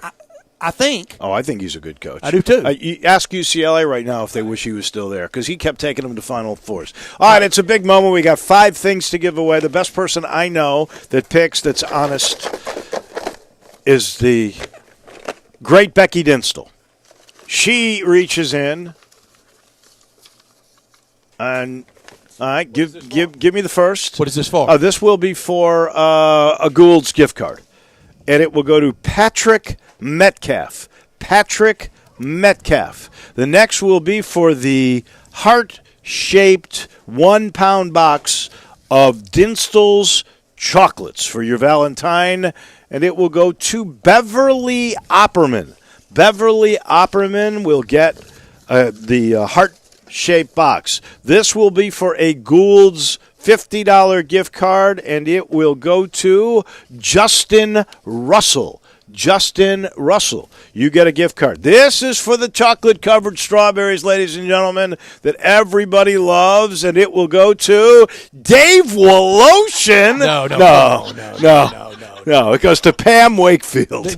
Pam Wakefield. What kind of sorcery are you bringing up here? What was this for? That's for the chocolate-covered strawberries. Pam Wakefield, you get it. And the final one, another gift card from Gould's goes to, wow, we have a lot of ladies today. This will go to Debbie Witten. Debbie Witten, you're a winner. Way to go, Those Debbie. are the 5. Thank everybody, all the folks at Gould's, and, of course, all of you here. Becky, we love coming every year. Thank you. Thanks to Judy Moss and all those people. That it is just fun, and it has become a part of our tradition every year to be here for Valentine's Day. Thank you, Becky. maybe of all the people in Memphis, the most reassuring voice on any advertising. When you hear Becky Densler, it just kind of calms you down. I will say this seriously. I've never even told Becky this. But Becky should be doing professional spots. You really should be. That's what I was trying to get to, Becky. She's got one of the best female voices in the market. I'm serious. When you hear it, it's confident, it's reassuring, it's satisfying. You really should. You got any free time, we can bring you over for demos. Yeah. No, you got the job. We don't need demos. You're hired. No demos. We got the job. We got to take a break. We'll be right back here at Dinsel's. We've got Crunch Time coming your way and a whole lot more as you listen to Valentine's Day coming alive on Sports 56 with Wolo and Stats. Search Sports 56 on Facebook and give us a like. And follow us on Twitter at Sports 56 WHBQ. The Vault on G.E. Patterson in South Main downtown has all your game day needs with 30 TVs. If your game is not on one of the 20 big screens, then sit in a booth with your own remote. The Vault has game day specials on pitchers, buckets of beer, and great food, which is the best thing about the Vault. This is not your normal sports bar. Chef Dirk Meitzler from On Tour and Cafe 621 has all his favorites like Chicken Newport and his new lobster enchilada. Open for lunch and dinner every day with lunch specials for $12 weekdays with a drink. The Vault on G.E. Patterson in South Main, your downtown place to eat, drink, and watch the game. Upgrade your commute at Acura of Memphis. Seize the thrill and test drive one of our award-winning models. Each packed with cutting-edge technology, hey, Drew, luxurious amenities, and a driving experience that's sure to awaken tomorrow, your inner self. Add for me a commissary. I'm not going to be able to get that commissary in. I kind of screwed up. So make sure we get the commissary in tomorrow. And I'm going to, before we do 24/7, visit AcuraOfMemphis.com. Crunch, I'm going to do Butcher Shop. I'm Troy 5H. So the only one I'll have missed is commissary. Do you have any idea why I never speak the way I am right now? Thank you, buddy. It's because if you're honest, sincere, and knowledgeable, you do not need fast-talking, high-energy, gimmick-promising advertising to get a customer's attention. Speaking of that, how do you think companies can offer huge rebates and giveaways when you use their services or buy their products? By overcharging you in the first place, that's how. 5H Roofing doesn't operate that way. It's misleading and dishonest. When I provide a customer with the best products and the best service possible and do it at a fair price, why would I need gimmicks to sell it? Best products, best warranties, and best service possible. That's all we offer. Well, that and financing. 5H Roofing, proud partner of the Memphis Tigers and the official roofer of the Memphis Tigers home team. 5H Roofing, fair, honest, and ethical. 367-0050 or memphisroofer.com. 367-0050 or memphisroofer.com. 5H Roofing, it's what we do. We're here for you. Welcome back to Sports Time on Sports 56 with Wolo and Stats. This hour of Sports Time is brought to you by DeSoto Auto Sales. Here once again are Dave Wolosian and Brad Norsworthy. Well, we have been at Dinsel's all day. You know, the theme is Valentine's Day, and I got another place I want you to consider for you and your significant other, and that is the Butcher Shop, where they've got a deal going on right now for under $100 for a couple. You will be dined in style, and you know the ambiance of the Butcher Shop is always nice. I like going in there. I love Hamburger Friday, but I love romantic dinners there too. It starts on Valentine's Day and on Saturday and on Sunday, so this is 3 days this deal is good for. It starts with a glass of house wine or champagne or beer, and then you've got your choice between spinach and artichoke dip and Cajun sautéed shrimp as an appetizer. You know you're going to get all the fresh garden or a Caesar salad or baked potato, and hot bread with all of your main courses, and that could be a filet, it could be a strip, a ribeye. They've got fresh Atlantic salmon that is just absolutely incredible. My wife loves that. They got the char-grilled chicken breast. They even got grilled lobster tail dinner, all included in this group for under $100 for a couple. And dessert like cheesecake or brownie with hot fudge and ice cream. Come on. You can't beat that. You got to get to the Agri Center. You got to get to the Butcher Shop for Valentine's Day. It's time for Crunch Time. Go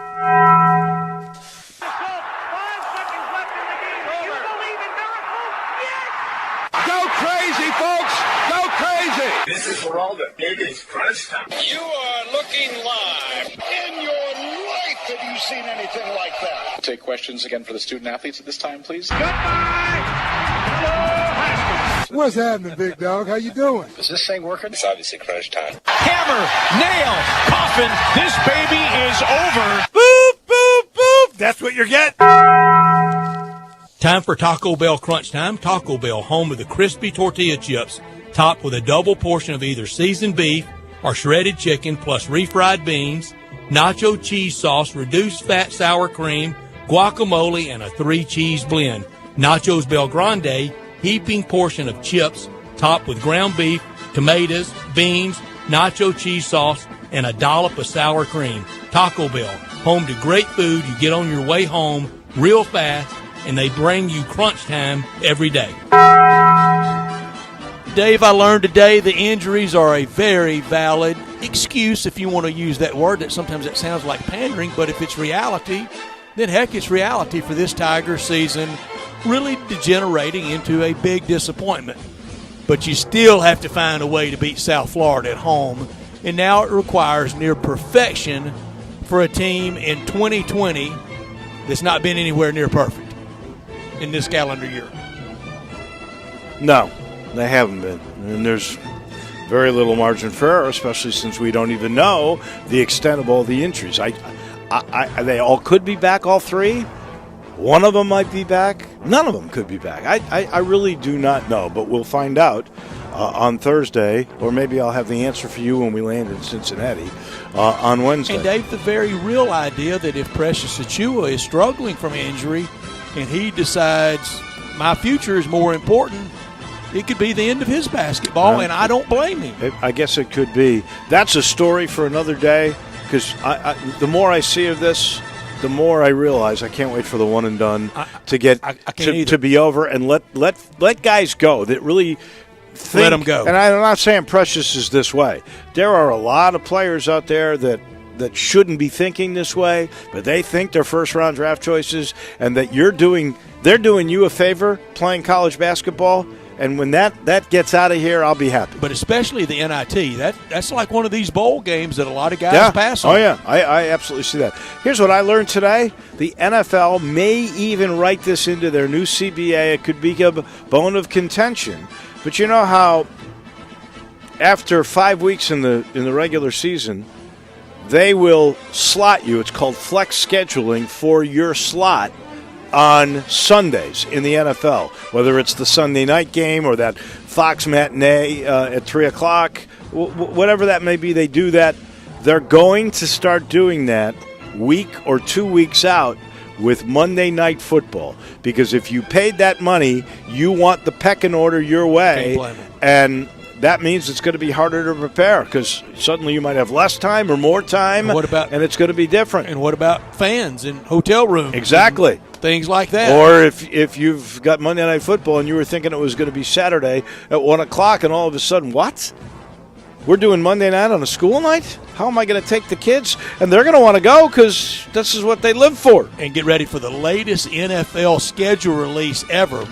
Probably won't release the schedule until after the draft, because they want to see where some of these hotshot quarterbacks coming in the draft, where they land to set their schedule for the next year. I can't blame them on that, but kind of the week to week, like we do in college football, where you really never know what time a kickoff is, that's going to be a big change for the NFL. I could have done without the preseason expectations and the Final Four talk around, not the Tigers, around Florida. They've really been a disappointment, and if they hadn't have come back from that 22-point home deficit to Georgia, Mike White would already be in a lot of trouble. And they never even competed Saturday in Oxford. Didn't even out of the tap. They didn't try. Where were they in the SEC preseason poll? Number one. That's what I thought. Number one. Number one. A lot of magazine Auburn love. 2 and Kentucky 3. Is that right? Mostly along those lines. Yeah. And wow. They didn't even compete Saturday. Yeah. They had 8 points at the 12-minute mark. So 8 points in 8 minutes, and none of them came easy. Here's what I could have done without. I don't know if you've seen this story, but I know you'll appreciate it. Citing unfair practices, former Toronto Blue Jays receiver Mike Bolsinger is going to sue the Astros for sign stealing. It is going to be a civil suit. What's his case? How was he damaged? Here's how he was damaged. Other than his ERA looked like a slot machine. On August 4th, 2017, the Astros tagged the journeyman reliever for 4 runs, Keyword there, 4 hits, 3 walks in 1/3 of an inning. It took 29 pitches, probably fewer, for Bolsinger to think that the Astros were up to something. He goes, I don't know if I've had a worse outing in my pro career. I remember saying it was like they knew what I was throwing. They did. They're laying off pitches they weren't laying off before. It's like they knew what was coming. That was the thought in my head. I felt like I didn't have a chance. The Astros ended up winning 16-7. And he's going to get some cash. And he was demoted the next day by Toronto. Demoted. That's his damages. Keeping a close eye tonight on Duke hosting Florida State after Old Roy's Heels gave it to him not once but twice on Saturday. Handed it to him in regulation, then made sure they got it gift-wrapped in overtime. Old Roy looked as dejected as you'll ever see him. 2 20-3 teams tonight in the Big 12. Texas and Shaka Smart in need and FSU and Duke are the 2 20-3 teams. Yeah. Texas and Shaka Smart in need of a big win tonight as number 1 Baylor visits the Drum. NBA Jazz at Mavericks. San Antonio at Denver. Go Nuggets, right? We're anti-San Antonio, aren't we? Oh, yeah. Whittle on that but magic now number. It's more Portland, though. San Antonio just one back. I think I thought there were 4. The all-important loss column. Yeah, I'm looking at the numbers today. It was 4. All-important loss column, one back. It's all that matters. You can make up wins. You can't make up losses. Grizzlies' magic number at 27. That's crazy. Hard to believe. Wednesday will be a really fun game because both these teams actually are going to play for something. And bunch of time to rest. Oh, yeah. No maintenance Wednesday. No. Oh, if there's maintenance, something is totally wrong. That is for sure. I'm going to watch the Duke-Florida State game, too. I'd like to see Florida State. Duke can't have much in the emotional tank, can they? A lot got spent Saturday. I think a lot got spent, and you know what? Leonard Hamilton's teams, they always play good there when it counts. And look at last year; he always goes to the Sweet 16. We kindly only discover him once he gets to the Sweet 16 every year. Every year. This was fun today, Brett. Real fun. It really was. We got to thank Becky Dinstall for sure, and Judy Moss for having us here, and all the people that were working, and I know it was a good day. 40. We want to thank everybody who was totally involved in the broadcast from setting up. Eli Savoy working his tail off. We appreciate all that Eli does in setting this thing up for us and taking it down, for that matter. And Johnny Radio for coming today, and all of you who participated, 20. Goulds, and everybody else. We got winners. Don't forget to keep coming and getting these strawberries. If you get the strawberries, I promise you your significant 10. other will be grateful. That'll do it for us. We'll see you in studio tomorrow. 5. Have a great night, everybody. You've heard of James Gaddis Jewelers, but have you heard what they've done lately? Everything, a tremendous selection of diamonds and jewels and gold and silver and more. Lots of watches.